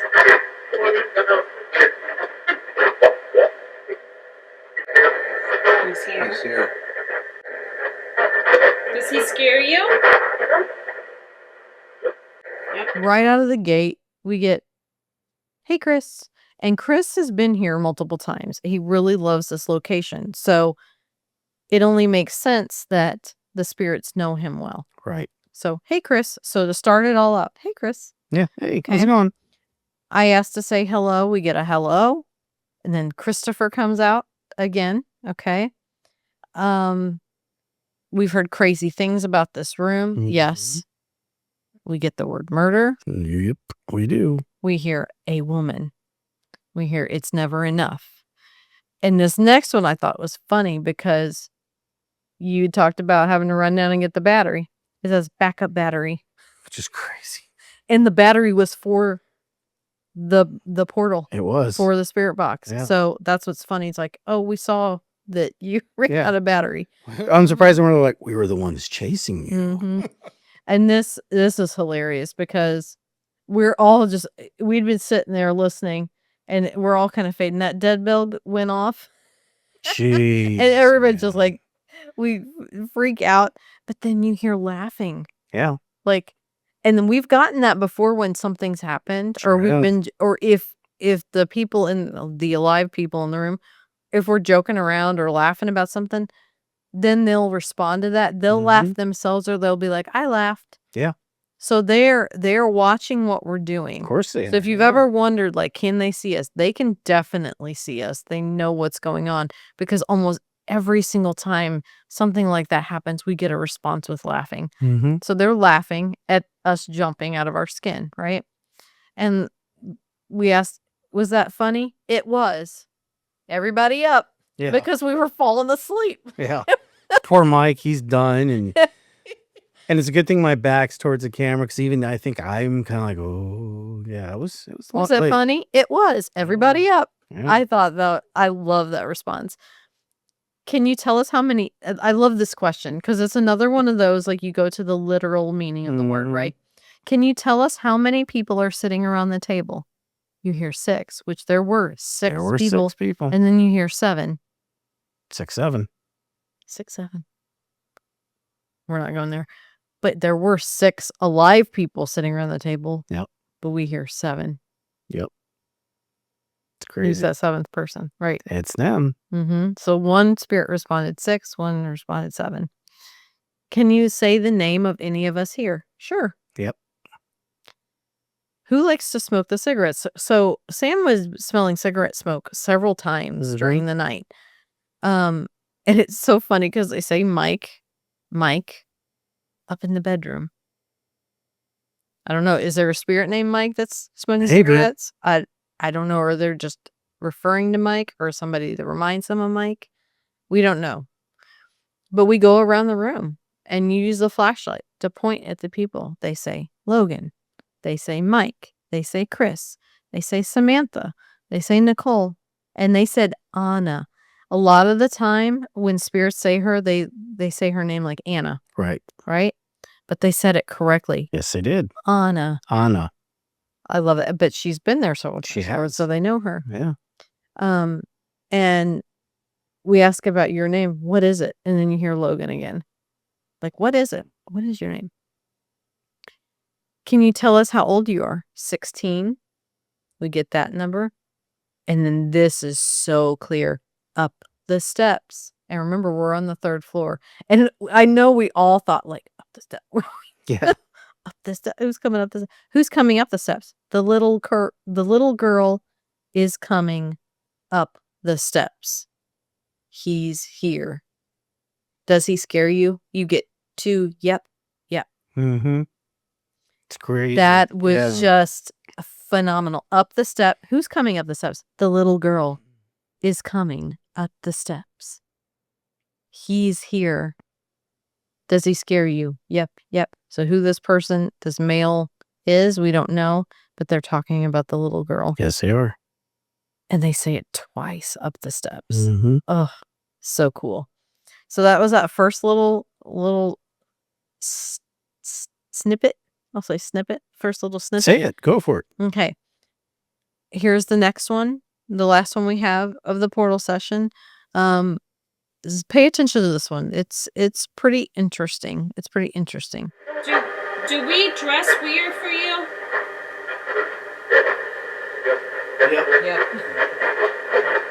Yeah, there's video running.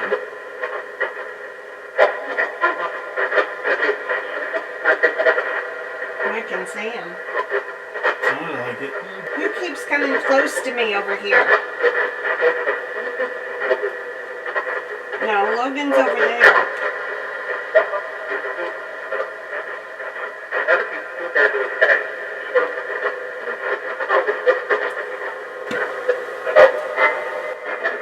That's what we were getting, remember, out. Why do you want us to leave? Is it time?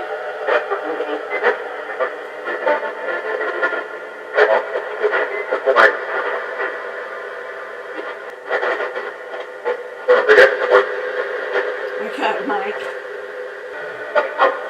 Wake up. You didn't hear that? No.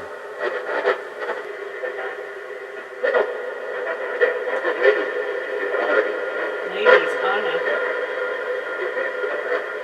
Did you live in the house here? House?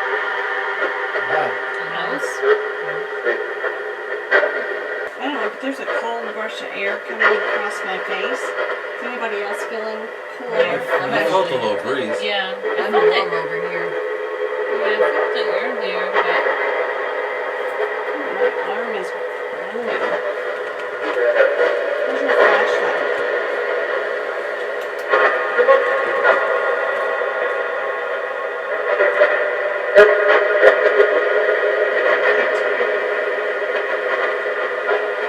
What was that? You're what? I'm not seeing it. Right there, yeah, right there.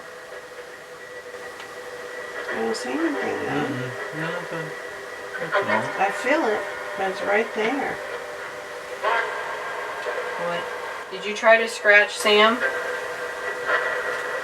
it feels weird, doesn't it? So Anna's question, do we dress weird to you because of these people from the past? Yeah. Yep. Yep.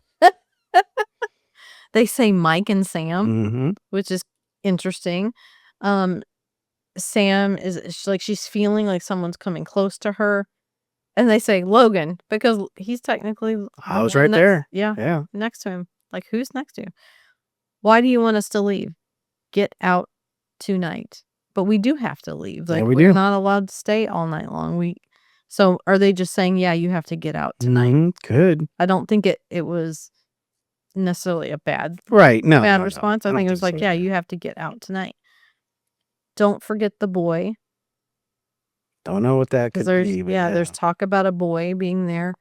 And then obviously we're getting tired. Wake up. Wake up. Wake up, ladies. Wake up, Yeah, wake up, ladies. it was very direct. Mm-hmm. Did you live in the house here? The house with me, and I wish you could have heard I the rest know. the rest of the voice could have come through. I don't know what they were trying to tell us. But then we get this. Sam is feeling that scratch again on her arm, like on her wrist again, and you get this giggling sound, and your bait. That one gave me kind of the shivers. Yeah, it was pretty rough. We I have get to admit. right there. We get a what? And then, did you try to scratch Sam? Yes, I did. So that's the second time they've said, yes, I'm trying to scratch her. I don't know why they had it out for Sam. I but don't they either. had it out for Poor her. Sam. She's just trying to have some fun and trying to talk to some entities. And But that's interesting It that is they interesting. said that. Yeah. Mhm. That's the end of the portal session. Yeah. Next, we head back down to the second floor to end our night with the most phenomenal thing we have yet to show you. yeah, guys, we saved the quote unquote best for last. The best for last. And this is honestly, I think, the best Estes session I have ever witnessed. Definitely ever witnessed, but probably ever just seen in general. Yeah, and it's hard to argue with that because as you guys are going to hear and see here in just a moment, I don't think I've ever come across a situation where, look, there's some gifted people that do Estes. The two people you're about to see and listen to are two of them. But usually individually, they're very, very strong and there's a lot of stuff that gets done. But when you have the both of them there at the same time, I'll be honest with you guys. This is one of those where I think for me, and I know Nicole, you just said that, I walked away from this experience just dumbfounded. Agreed. And to kind of set this up, we go into Jesse's bedroom.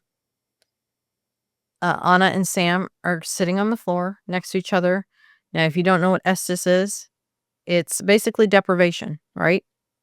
Your sight is taken away from you. Mm-hmm.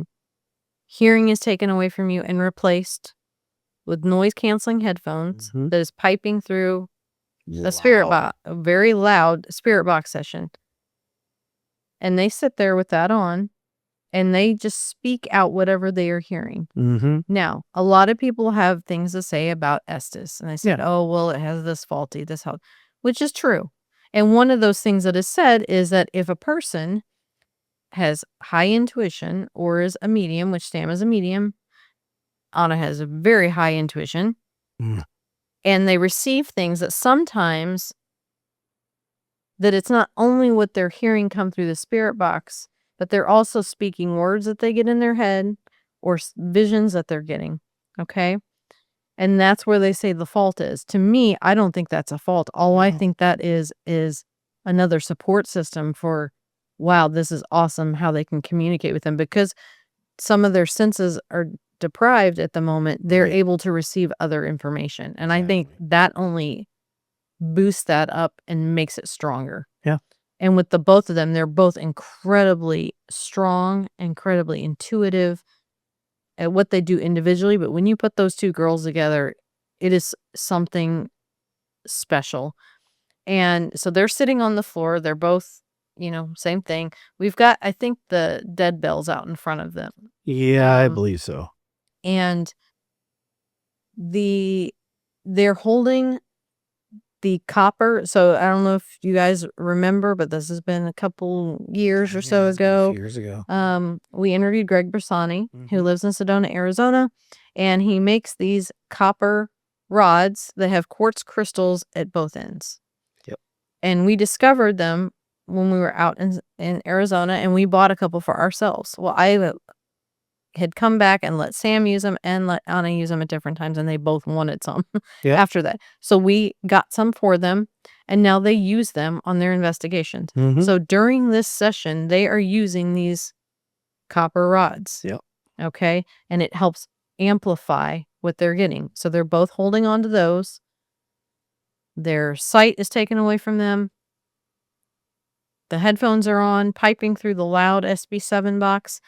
And Mike and Chris and Logan and myself are all sitting in the room asking the spirits question and asking them to tell Anna and Sam, and then they will communicate with us. Yeah. And when I say there wasn't a moment of silence hardly through this entire session, and we went for about 15 minutes or so. Yeah. We talked about how to present this.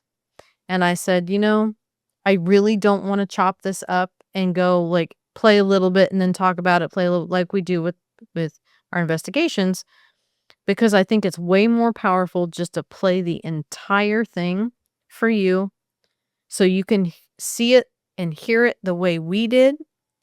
And then we can talk about it afterwards, because the stuff that comes through on this session is absolutely unbelievable and had me questioning everything. Okay.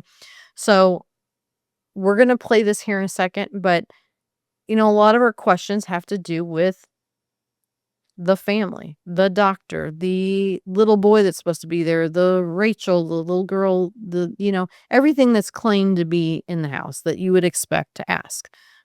But then we started getting all this stuff that we had no idea about. And there are some really interesting moments. Pay attention to the two of them, because it's almost like one spirit's talking to Sam, one spirit's talking to Anna, and they're both talking and responding. But then there are times when they both answer the same answer at the exact same moment. And those are remarkable. And it happens more than once. So definitely pay attention for that. And there are moments when other things happen to the two of them that it's not going to be the spirit talking, but it's going to be them, and you'll know the difference. They'll be like, oh, I'm experiencing this, or I'm seeing this, or whatever. Pay attention to these, and we'll talk about them afterwards. So it's about 15 minutes long. Enjoy this Estes session, and we will discuss what happened afterwards. Hey. Lots of people.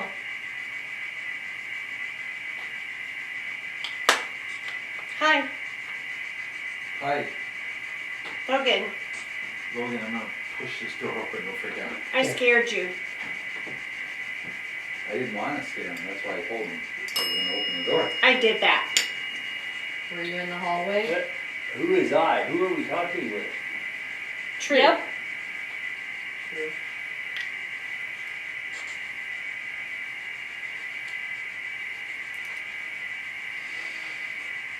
Chris, Yes. Can you tell me? Can you my tell? friend in the closet. Yeah. Can you tell me who's usually in the closet? Jeremiah. The bell. Is Jeremiah ringing the bell? I did. do.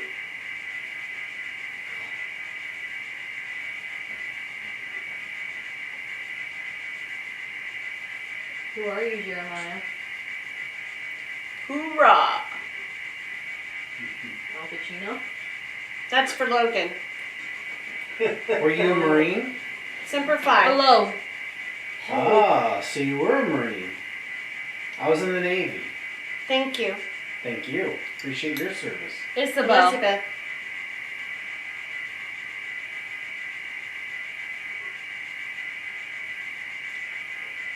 Can you tell me the lady that Baby passed? cried. Can you tell me the lady that passed away in this room? What her name was? You tell me. Well, I know what her name is, but I want to hear you say it. Hide. 9. Hide and seek. What's with the What number? happened? Breakfast.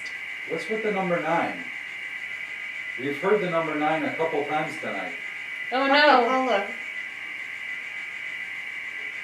Go hide. Please.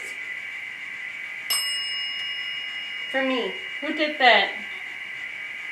I don't know. Can you My tell us? house. Out loud. Please.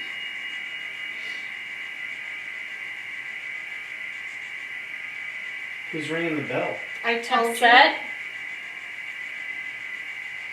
you. You'd see me. Is the Marine still here that wants to speak? Why are you mad? Oh, I'm not mad at all. I'm just intrigued that you knew I was in the military. Stay here. Stay with me. Oh. I need help. Well, what do you need help I'm with? not sure.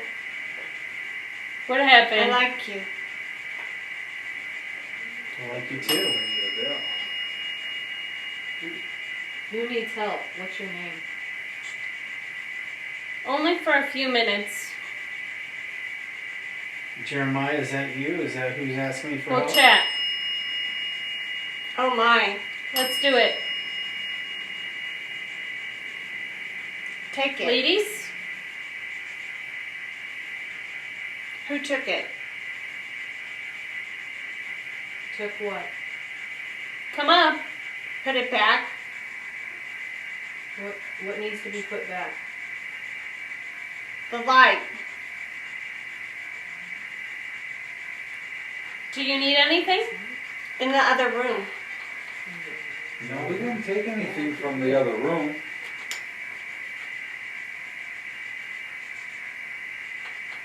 I touch it. I see There it. was a deep male. Oh, the Are light you over talking there? about the Is lamp? it- Are you the one that turns it on and off? Help. Is it down the hallway? Red room. Yeah, the light down the hallway. Talk to you. I did. Were you the one that talked to us down the hallway? Come Not on. allowed. 11? My name's Becky. Hi, Becky. Hi, Becky. Hi, Becky. I was summoned here Who summoned you here? from sleep Oh, in the attic. okay. Well, thank you for coming. I'm sorry somebody woke you up. Did they use the Ouija board to bring you here? In the red room. In the red room they did. What color's yours? My room's Trouble. white. Purple? This room is purple. I knew that. Yeah. It's Robin showed me a picture of a person like screaming with their Hold mouth on. open and no sound coming out, but they're screaming really loud. What are you trying to tell us? What are you screaming Oops. for?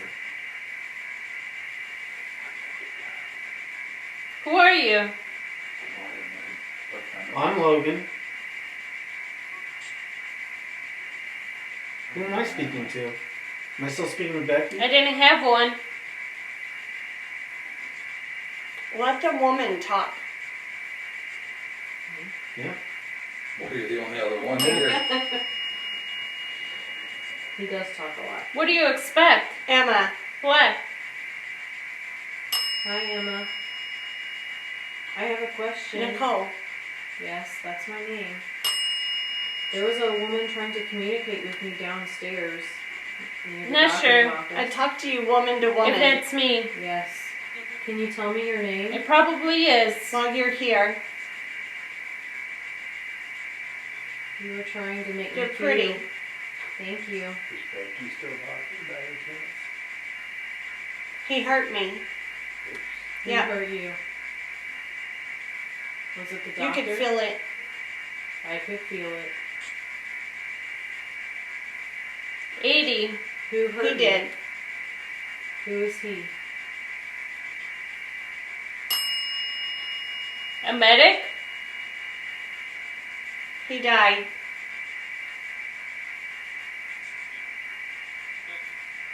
Deep A love. fever. Did you say deep love? He buried him in the backyard. Dr. John. Dr. John did. I'm sorry to hear that. I feel like the floor is shaking. Help. What can we help you with? He won't stop. You won't stop what? Hold it. Do you feel trapped here? Pregnant. Can you bring her back? No, I'm sorry. We can't do that. They did. Stop. That's not working. 25. He lied. My friend.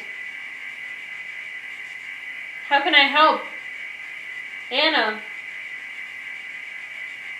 How can you help Anna?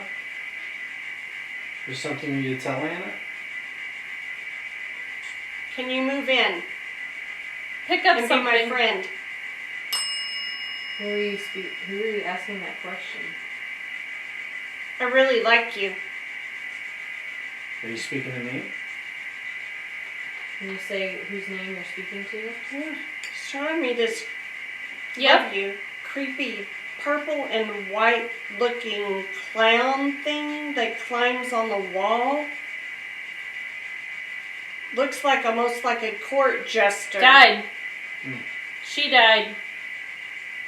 Isn't there a doll like that? He After the watches baby. people. Yeah, I think there is. Yeah. In the other room. Rachel's room. And Rachel. Yeah. Yeah. Yeah. I remember seeing that. Baby. By the bed. The Yeah. bed, yeah. He What- keeps people up. Hmm. You can hear him. What baby are you speaking about? He talks to me She didn't get up. I in my tried. room. Did the baby die in its sleep? He does. He bit me. A ribbon. He's trouble. He's got to go. The Can you clown? move him? You want the clown gone? Thanks. You can tell the owner to get rid of the clown. Rachel, Before time. He's evil. Rachel, are you speaking? It's like a puppet. Is this Rachel speaking? We don't need that. Hey, Mike. You're right. Can you give us a little help? I'm looking for it. I think so, yeah. Can you give us a little help? What? I'm telling you. I would like Could to you help? I would like to help you. How can I help? Mallory, I don't- Becky. How can I help? Mallory. Becky, are you still talking? There's Mallory talking. Steven's in the closet. Okay. Under the I'll call him house? Steve. What's Down under the hall. What's under the house? Grady. If I only could. Whoops. But they stopped. That's not No. important. He's alive. He looks at you. Help them. How can we help them? Back on April? April of what year? He's here. Were you here? No, this is the first In time. the doorway. This is the first time You we've did? been here. Who's here in the door? Who's here in the doorway? Look up. Is that door opening? Did Steven come out of the closet? You said last name I heard was Steven. Can you He tell can us- help it. Whoever's in the doorway, can you talk to Anna? He can open it.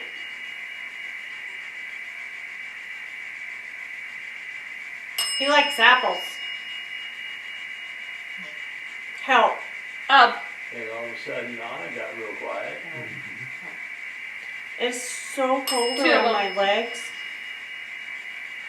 I hear the. Problem. That's so weird. Samantha. Walk up. Chris. I feel the floor Look shaking. up. How long you want to give him? Yeah, a couple more minutes. Just a couple minutes. Trying to figure out what. Who stays in the I'm closet? confident. Between the two of them, there's a lot of names. Mallory, Becky, Steve. I like to know who's ringing It's the bell important. to get our attention.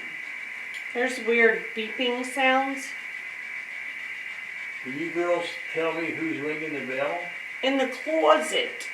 The Sounds boy? like a Jersey accent. The boy is in the closet? He will understand. What's the boy's name? In the closet. Yeah, what's his name? That boy. Is he the one ringing the bell? He'd be bad. Get back. So is the boy in the closet? Is that the one that's ringing Up, the bell? up. Papa. Did bad things happen in the closet? Purposely. Murdered. Hurry. Papa. Happy? Papa. Did he hurt the little boy? Happy. I can't help it. That's right. That's You know, it. You get the impression that kids play. He pushed him down. Yeah. He pushed him down. It's tough people. Killed his whole family. Light The went girl. off there. The woman. The touch lamp. The baby. So, The light went off. Mm-hmm. What was the name Oh, of please. the man? The that- doctor. The doctor killed his whole family? Is that what you're telling us? Meatballs? Oh my god. I missed that. He's something. Did I just see you down there? He's no good. Will you do it? He's evil. Give us a name. But people liked him. I'm assuming she's talking about the doctor. Yeah. But there What two was- He was doctors like a in there, witch. weren't there? So there was I was Dr. only here to Gibbons help. and Dr. John. John. No. yeah. no, The John four. Gibbons. Oh, John John Gibbons, Gibbons. Okay. Are you talking Only one about John doctor. Gibbons? Closet. There's signs. Just be honest. Replicas. Hello? Hello? Replicas of what? Like rubber stamps. Yep. I have them.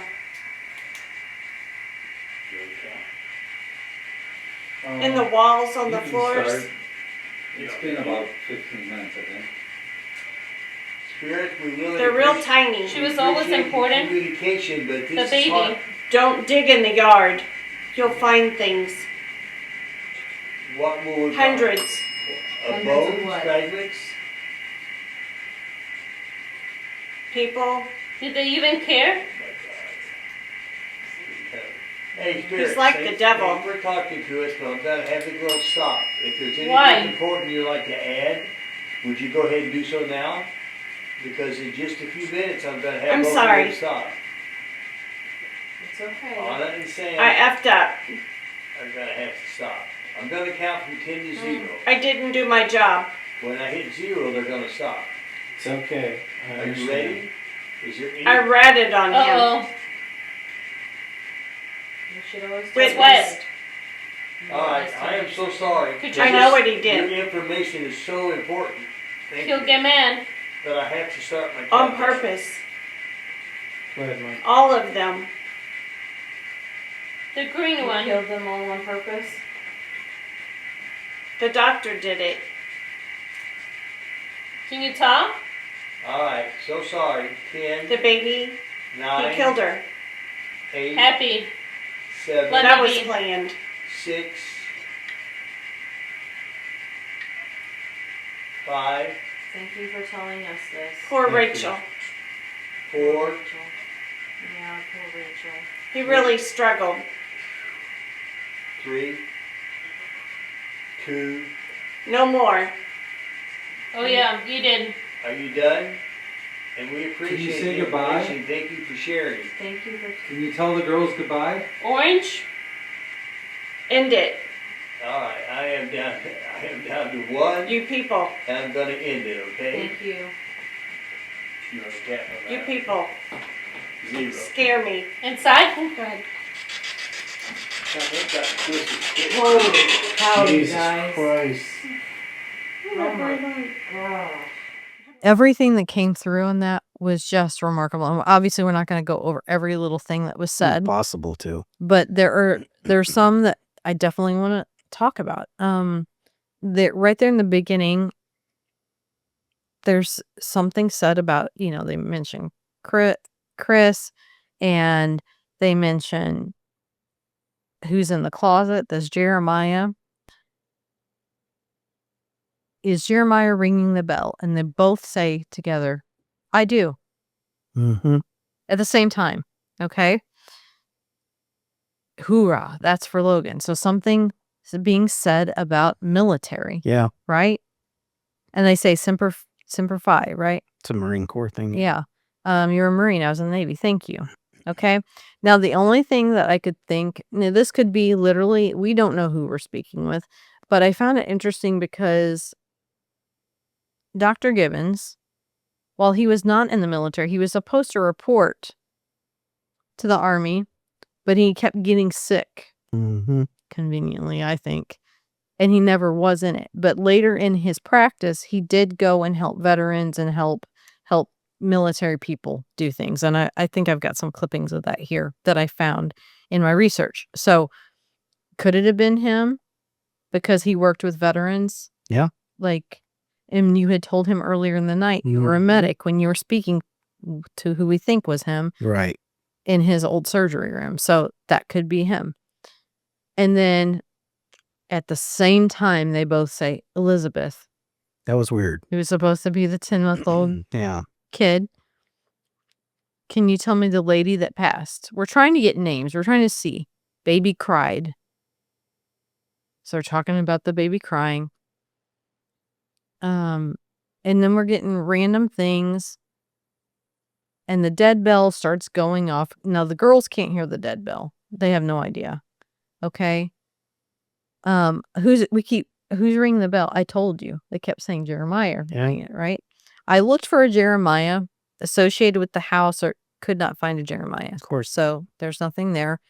Well, not nothing there, just I couldn't find anything there.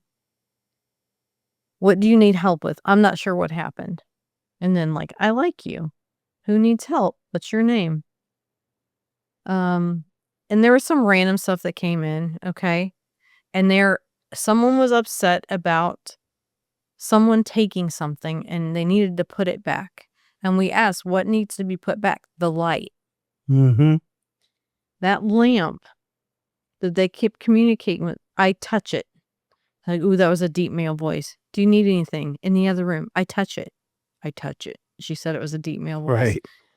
And what had been happening when we were in the servants' room? They were touching it. They kept touching that lamp. Mhm. And while we were doing this, the lamp was going on and off down the Sure hallway was. because you could see it. I could.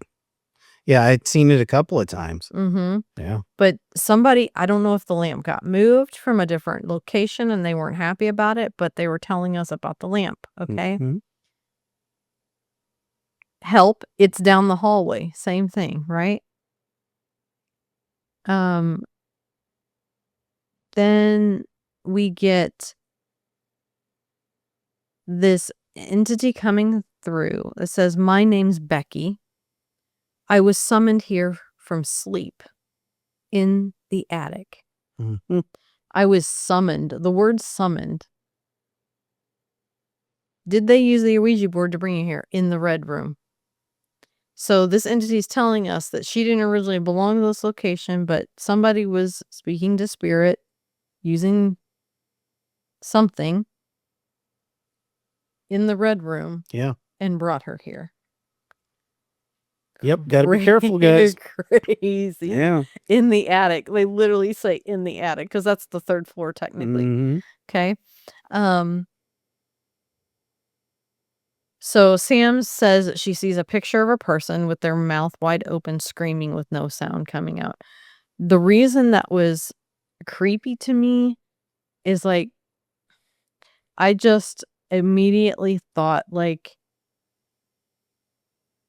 someone under anesthesia, right? Mm. Like maybe experiencing pain but can't react. Hmm. Like slightly under anesthesia, because they say we actually feel the pain. Right. We just forget about it. Right. That's what anesthesia is, in case nobody knows that. Sorry if I just brought you a new nightmare. But Yeah. we do actually experience all the pain. We just don't remember it when we wake up. Right. So mouth wide open, screaming with no sound coming out. So is it that what they're trying to communicate with us? Like, did this doctor do something to them? Especially women? Yeah, there's, yeah. Because there was also something we didn't mention earlier, is he was known to peek in on women, Mm-hmm. He was a voyeur. do things to women. Yeah, and it's said, actually, when people are supposed to be grabbed, that the women get groped in this house, and they think it's him. So, did he give them medication so that he could do something to them in his office? I don't know, but that when that came out, I was like, oh man. Yeah. I don't know. We tried to get the bottom of that. We don't get really any answer, but what's so funny to me is whenever we're on these investigations and stuff, the males like to talk a lot. Chris likes to talk. Logan really likes to talk. And so he was pretty much primarily asking the questions in the beginning. And what I find so funny is like, let the woman talk. And then the dead bell goes off. I'm the only other woman not doing the Estes session that's sitting in that room. Let the woman talk. Yeah. I'm like, okay. And when they say, well, Chris is like, you're the only other woman, Mm-hmm. the dead bell goes off like, yes, correct. Right. And then they say, Nicole. They say my name. Well, Sam says my name, but that's crazy. And then we get a name Emma. So I'm like, okay, is this woman back trying to communicate with me? So I'm like, there was a woman trying to communicate with me downstairs. I'm not sure if it's me. I'll talk to you woman to woman. And so I can't get a name from her. He hurt me. And so I'm like, okay, who hurt you? Was it the doctor? You could feel it. Yeah. That was like confirmation, because I still struggle with these feelings that I get going into places, because it's very new to me. I'm still learning about it. I still question myself am I actually feeling this, or is it food I ate earlier, or is it this or that, or am I getting too much into my head and just thinking I'm feeling, questioning myself constantly. So earlier in the night when I was like, I was just sure that this is what was being communicated with me. And then literally this spirit's coming through the Estes session.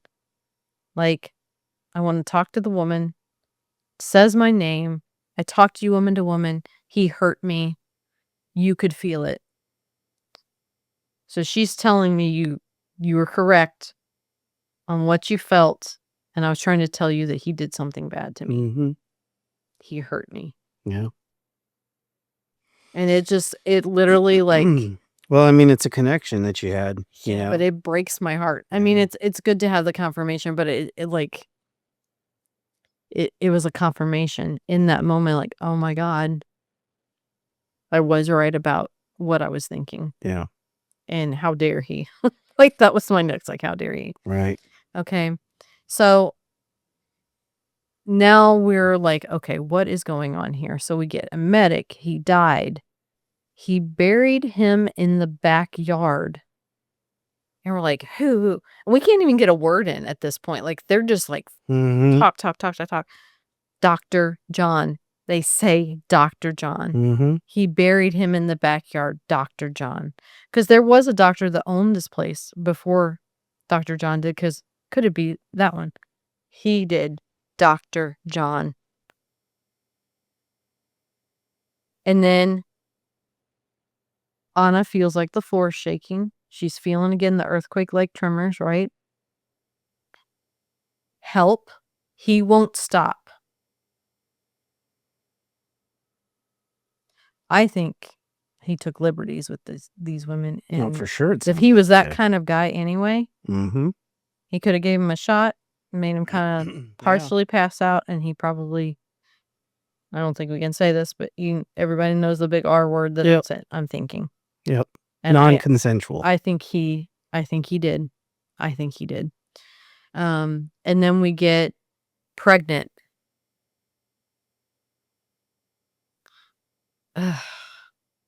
So, yeah, I think a lot of that's what they were trying to tell us. And I think at this point we've got a lot of different, because we're getting all these different words and phrases and stuff coming in.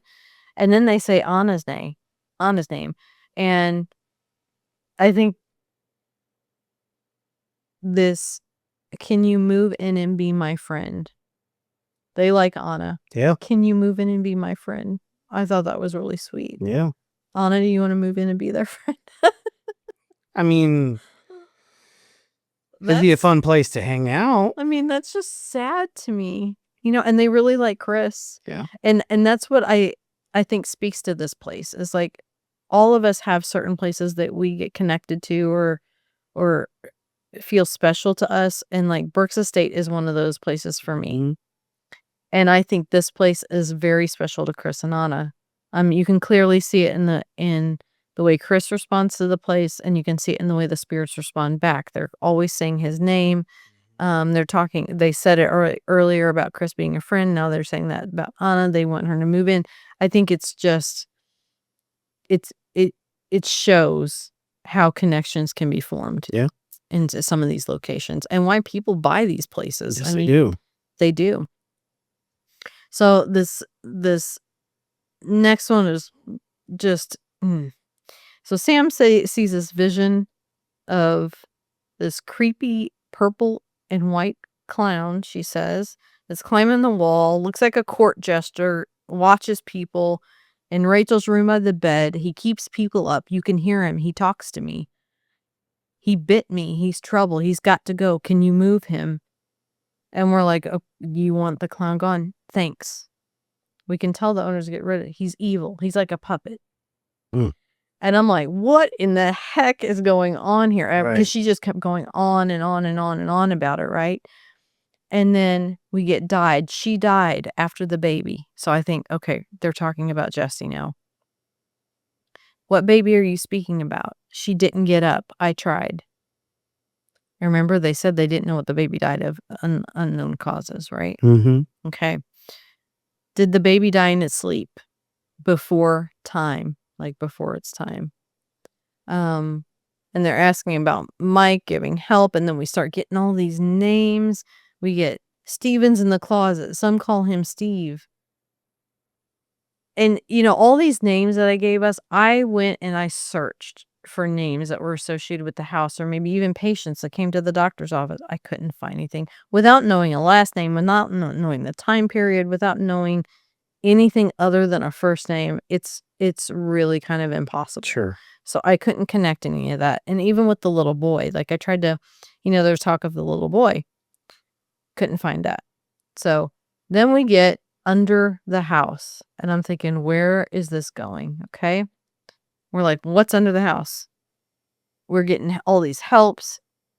And then both the girls react to something moving around them at the same time. They both reach out, which I'm like, when they did that, I was like, oh my gosh. Right. And then we are asking the question about ringing the bell in the closet, the boy. We can't get a name in that closet. The boy, is he the one ringing the bell? He be bad. That sounded like a kid. He be bad. Get back, Papa. And we're like, okay, this is not sounding good. Did bad things happen in the closet? Purposely. Murder. Hurry. Papa. Yeah. We're like, did he hurt the little boy? That's right. He pushed him down. Killed his whole family. Girl. The woman. The baby. We're like, who's doing? The doctor. When all that came out, I'm like, what are we getting into now? Like, oh my gosh, you got someone sitting here ratting out someone, right? He pushed him down, killed his whole family. Girl, the woman, the baby, the doctor. Yeah. I just remember looking over at you and like, oh God. It's like we're unwrapping a true crime. Yes. And we're like, did the doctor kill his whole family? He's no good. He's evil, but people liked him. He was like a witch. Yes. And then we get this other, I think is a different spirit. I was only here to help. Now, whether is that the doctor trying to come in and say, no. Closet. There's signs. I feel like there's two talking. Like, could it be the doctor and then whoever's talking bad about him, like going back? Very likely. Because that's the way it sounded. It's like, he's no good. He's evil, but people liked him. He was like a witch. I was only here to help. No. Closet. There's signs. And then just be honest. There's replicas, like rubber stamps. They're in the walls, on the floors. They're real tiny. Don't dig in the yard. You'll find things. Hundreds. And we're like, of like what? Of bones? Of fragments? Because the others knew about the stuff that we didn't know. People. Yeah. Did they even care? He's like the devil. And then you get, I'm sorry I effed up. Yeah. So he's like the devil. I'm sorry I effed up. I didn't do my job. I ratted on him. I know what he did. Killed a man on purpose. All of them. The doctor did it. The baby, he killed her. That was planned. Poor Rachel. He really struggled. No more. Oh, yeah, you did. End it, you people. You people. At the very end, we're like, I think that's him. End it. Yeah. End it, you people. Because we were getting all this stuff telling secrets about him, I think. Yeah. I mean, whether or not he was potentially a murderer. I think he was. Yeah. I think he was like a serial killer. Yeah. And those guys, I mean, they hide themselves well. And in that time period, you're this distinguished doctor. What's the best way you can kill people without anybody questioning it? Yep. And the fact that his wife passed away, all these adopted kids passed away. Who's this little boy? Because there's supposed to be other kids that they adopted that, died. Who's this little boy? And we're getting, he's like the devil. And that was the thing, we got devil earlier on in the night. And we asked that question, is somebody portraying him as the devil? I know what he did. He killed a man on purpose. All of them. The doctor did it. The baby, he killed her. That was planned. The baby, that they had unknown causes. Why did she die? I feel like after this was over, yeah, I was just like, what do we do now, right? Oh my God. Like, we've got all this stuff. So I'm sitting here saying that Yes, it was an Estes session. There's nothing that we can prove. I'm going off of what we received, what I've dug up in research, and what the owners have provided as far as documentation. Mm-hmm. So after everything and the responses we've gotten with what happened on the box, and they said murder on the box. They did. On the portal. I don't know what to think, honestly, because there's been other families in there, and maybe they're, but the fact is that every time murder was mentioned or something bad happening, they always said the doctor. Mm-hmm. They made sure to tell us it was the doctor. Now, something about this John Gibbons, when his wife passed away, she passed away from double pneumonia in the bedroom. But it is talked about that she had all this depression because she lost the kids, right? Mm-hmm. Because they all died, right? Right. Not too long after this, he was out walking the streets, and they had an actual documented adopted daughter that lived to adulthood and got married. And she is the one, they have the papers there at the estate that you can look at, that she was having him committed for insanity because he was going wackadoo. Yep. And nobody could figure out why. And one of the things on the forums, and I wish I would have known exactly what I was looking at. I was just snapping pictures so fast. I didn't take time to read them because I didn't want to know anything. I wish that I would have taken individual pictures of each of these pages, but there's 3 pages of the paperwork that she filled out and the other MDs filled out for his committed papers. And it talks about how he was homicidal, trying to hurt other people. He was violent. Mm-hmm. He was ripping his clothes. He was trying to commit suicide. He was doing all these like really violent things that were so unlike him. And they think that he went insane because his wife died and he lost all his kids. Because up to this point, he's an upstanding member of the community. He's a doctor. He's wealthy, adopted all these kids. And now he's just gone insane because of the grief. Yeah. While I would love to believe that's the reason why, what if, because he's an older man at this point. I think he's in his 70s at this point, something like that. He was always a homicidal maniac that was a murderer, possible serial killer. And he was getting dementia. And he was just acting out his true form. And he could no longer put on a persona of, I'm just a regular guy. Right. So, yeah, if you ever want to stay there. Well, you can't actually step. No. But I don't know. Like, it's very questionable to me with the responses that we got. Mm-hmm. And it could we can't know anything for sure, but after all of this evidence and the stuff that came through, I'm really questioning it. And the other thing that is really, I don't know, that doesn't sit well with me is because I do so much research and I spend so much time doing that for every episode that we do. I'm very, because I have experience in it now and I know what's typical for time periods and in certain areas, especially for established members of society, people with money, right? In certain time periods. It is odd to me that I cannot find any record whatsoever of these adopted children. Mm-hmm. There is no record of this baby of theirs that is supposedly died in the home. There's absolutely no record of Rachel burning, of a fire in their home. Nothing. Now, people would say, oh, it's because they didn't have good adoptive records. True. And that may just be the case. But I'm not looking at the adoptive records.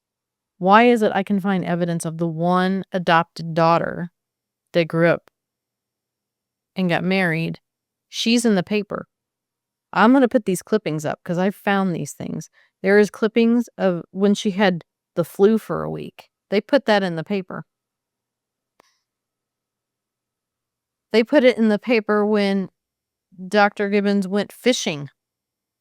They put it in the paper when he traveled out of town. They put it in the paper for stuff that doesn't even matter. Back then, that was normal because it's usually a small town and people of affluence. It's like Hollywood, right? They wanted to know what they were doing. So they put it in the paper. Yeah. Why?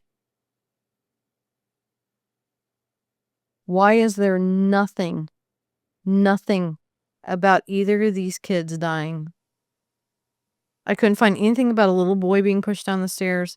So I wonder, like, a lot of these things that are said or spoke about are stories, right, from the local community. And so then I got to thinking, okay,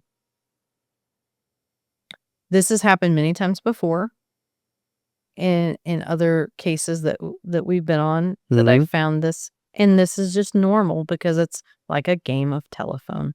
Yeah. Stories get passed down.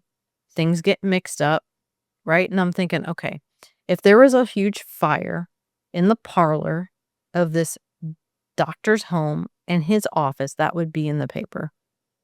So I start looking because they said it happened around Christmas time, right?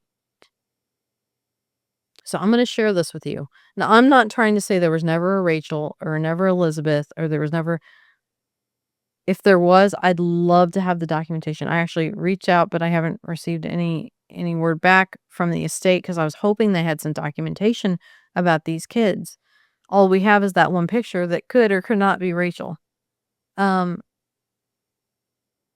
found this in the article. So Rachel was supposedly died around 1912. Okay. Around Christmas time is all they know in the parlor. I found an article in the newspaper. This little girl named Ruth, who was 4 years old, in January, who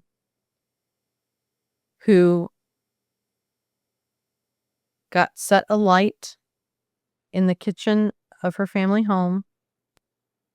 And by the time her mom got to her and wrapped her in a wool blanket, she was burned from like head to toe, basically. And she died that afternoon. Yeah. Sad. Now, what's interesting about this, I'm going to do some comparisons here to just show you how easily, if this is what the case is, that I think it probably is. Ruth is 4. Rachel is supposed to be 10. Both little girls, both downstairs in their home, both caught on fire, both died in the home. Ruth and Rachel, both our names. Both fathers' names were John.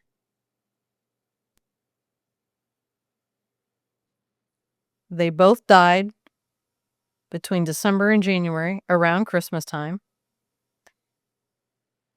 And the most interesting thing here is where Ruth lived was on the same street. So the article says, I'm going to put it up here, between 7th Street and this other street, which when I looked it up doesn't exist anymore. But they renamed that street to Happens all the time. 8th Street. So it was on Warren Street between 7th and 8th Street. Guess where Whispers Estate sits? On Warren Street between 7th and 8th Street. So at that time period, and this happened in 1897, I believe, 1897 to Ruth. It was supposedly happened around 1912 for Rachel. 15 years apart, around the same time period as far as months are concerned. In the bottom floor of the home, both girls get set on fire. Both girls pass away in the home. Both girls' dad's name are John. Now think about this. That's a 15-year time span. If older people are passing down a story, let's say grandpa passes it down to his child, and that child's telling their kid when they get older, oh yeah, there was a little girl that burned in this house. But they get the house mixed up. It was in that house. It was, but they point at the wrong house because there probably was only maybe 3 or 4 houses on that street. There's only like 6 now. Right. So there could have been like 3. What if they get the house mixed up? They point at Whispers Estate, say, oh, it happened in that house. Yep. Easy. Oh, it happened this year. Or it just happened a few years ago, and they forget. And in certain specific details get switched, then it becomes Rachel instead of Ruth. Mm-hmm. Oh, it was around Christmas time, which is true. It's winter. She got set on fire and she died in the house. Yeah. It's easy to mix those two up. Ruth, we can document because her death is in the paper. Her obituary is in the paper. Her parents' names are in the paper. Where she lived, I can't find this specific house anymore. And that she was buried there somewhere, but I think it's on a private plot. It's not in the city cemetery. Gotcha. Yeah. So why is it I can find her of a kid of just regular people, but the prominent doctor in town, there is nothing mentioned in the paper whatsoever of his kids passing away in the house, even though they were adopted kids. That makes no sense to me. Yeah, you'd think that'd be on there. Because I don't think it happened. I don't think they had those kids. And I don't think they ever died in that house.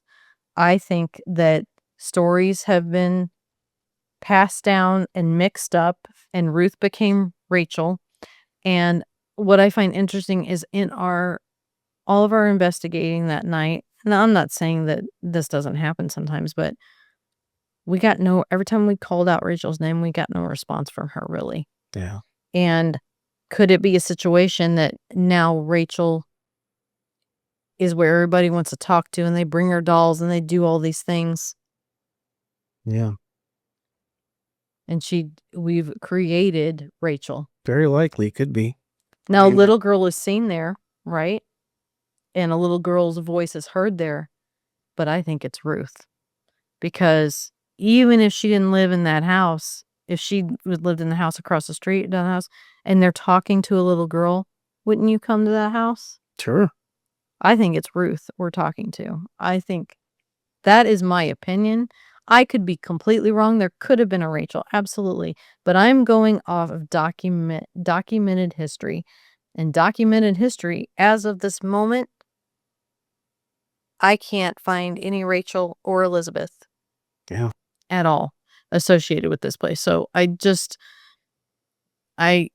is something that I think is important, because if we're going and talking to someone that never even existed, I think we've created her because a story has been created. Yeah. I mean, we've known that to happen in the past. Yeah. Yeah. So the other thing, after we were finished with this Estes session, I was like, I feel like we saw something like in Rachel's room of what Sam was describing of the clown thing. So I went back over into her room after this was over while everybody was picking stuff up, and and there's a million dolls in there. And I'm walking around, I'm like, I feel like I saw something like that in here. And I turn and I look in the corner. Ugh. And there is this clown jester doll that's sitting in the corner of the room, and I'm like, oh my God. And I remember calling Sam in there, and I'm like, Sam, come here. I'm like, is this what you saw? And she's like, oh. She goes, yeah, but more creepy, and it was more purple colored. But she said they were showing it like it was crawling upside down, like skittering across the wall, and I'm like, it's so creepy. I don't know why, but they didn't. The spirits in that house do not like that thing. I don't blame them. Yeah. That whole room. But the fact that thing was in there just ew, gross. And the other thing that was mentioned was talking about the little rubber stamps. And I was like, I wonder if because they've got those display cases right downstairs. So I went downstairs, I looked through all the display cases to see if there's any rubber stamps, couldn't find anything. So I have a feeling they're maybe in the house somewhere, like they said, in the walls and the floors. So if they ever have to open those up, I wonder if they'll ever find something like that. They could. And what is it about those things? I don't know. The whole thing is pretty mysterious. So what is your opinion? Because you've heard my opinions. What's your opinion on this whole investigation?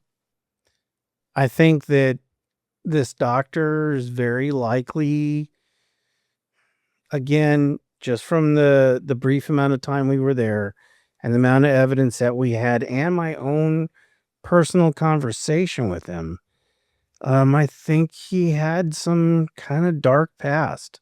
Mm-hmm. And I think that there's a good possibility that if people were to do some digging in that backyard, they may find things that they don't want to find. Mm-hmm. I also think that a lot of lore gets passed down. Yes. So I don't know for sure, but I do know just from my own conversation that did come out. And I was compelled to ask those questions for some reason. Yeah. I mean, I think at the very least, he was an unethical doctor. He Very was doing likely. things that he shouldn't have been doing. Yet, just because, they're talking about amputating unnecessarily. Well, but that's a story. We don't know for sure that he did that. This is just stuff that's said. That's why I don't listen to that stuff as much. But when the spirits talk and tell me, I'm more likely to listen to them than I am to just stories that are passed down, right? Yeah. But the fact we've got them telling us, saying the words murdered and he hurt me, the doctor buried in the backyard. I mean, they told us all this stuff. Yeah. I believe that over stories around town from years and years ago, right? So yeah, if you're asking me, I think that we'll probably have a doctor that wasn't quite as up to snuff as most people think. I don't know if the Rachel existed. So far, there's no real evidence pointing to that. If that's the case and there really was one, we need to probably get that evidence. Yes. And I think that some bad stuff probably did happen in that home. And part of what we experience and what a lot of people do experience there is now part of some of that dark side that happened there. I agree. And now, after the fact, now that we know all this stuff, it's no wonder we felt what we did, and why Sam said that she is one of the only places she felt that darkness going into it. Right. Is because I think if he did all these things, that essence of what he did and who he was is in the walls of that house, and the suffering of those people is there, and they're still there looking for maybe justice. I don't know. I mean, because once that can was opened up on the Estes session, it was like, yeah, they were just boom, boom, boom, boom, boom. He did boom, boom, boom. You need they wanted their voices heard. And it almost seemed like they had been holding onto this information for years and years and years. And it was the first person that could actually chance to tell someone, because I've never seen an Estes session like that. Usually it's pretty quiet and you'll get a few words here and there. But what happened with the two of them and the information that came out, it was almost unbelievable. Yeah. So I don't know. What do you guys think? I mean, we're supplying the information. We're showing you what we got in our investigation, and what the evidence kind of pointed to, and our opinions on all the information that we got. I mean, it's hard to receive information like this and hear it and get these responses and not think that something shady didn't happen in that house and that he didn't do these things to people. Right. And I've got an added layer to this is what I felt at the first part of that night in that room. I felt it. It was unpleasant. I wasn't hurting, but it was unpleasant. And I could feel the devastation, and I could feel the rawness in my stomach, and I just knew someone was trying to tell me something. And sometimes that's the thing that's hard to express to people in an investigation is, yeah, maybe it's not science backed and it's not real proof or whatever you want to say, but you don't have to prove it to anyone. That's the thing, is these personal experiences that we have sometimes are the best tool that we have in an investigation and will lead us to the truth of what we're there to seek out. And I think in this case, this poor woman or women, it could have been more than one, was leading me to this point so that I could understand what happened to them. Yeah. Yeah, I mean, guys, let us know what you think. I mean, it's a very well-known place. It's a place that I would love to get back to at some point and do another night of. And yeah, thank you so much, Chris and Anna, and Yeah. thanks for having us there, and Mike and Sam. But guys, We definitely need to go back though, yeah, we do need because to go I've back. got more questions and I've got more theories that we haven't spoke about. But yeah, I don't know. Interesting place. There's so much going on there. Mm. But yeah, I don't have a very good opinion of the doctor. I had to say it once. My brother, the doctor. Well, guys, thank you so much for hanging out with us, and look forward to the next adventure, and we'll see you next time. See you next time.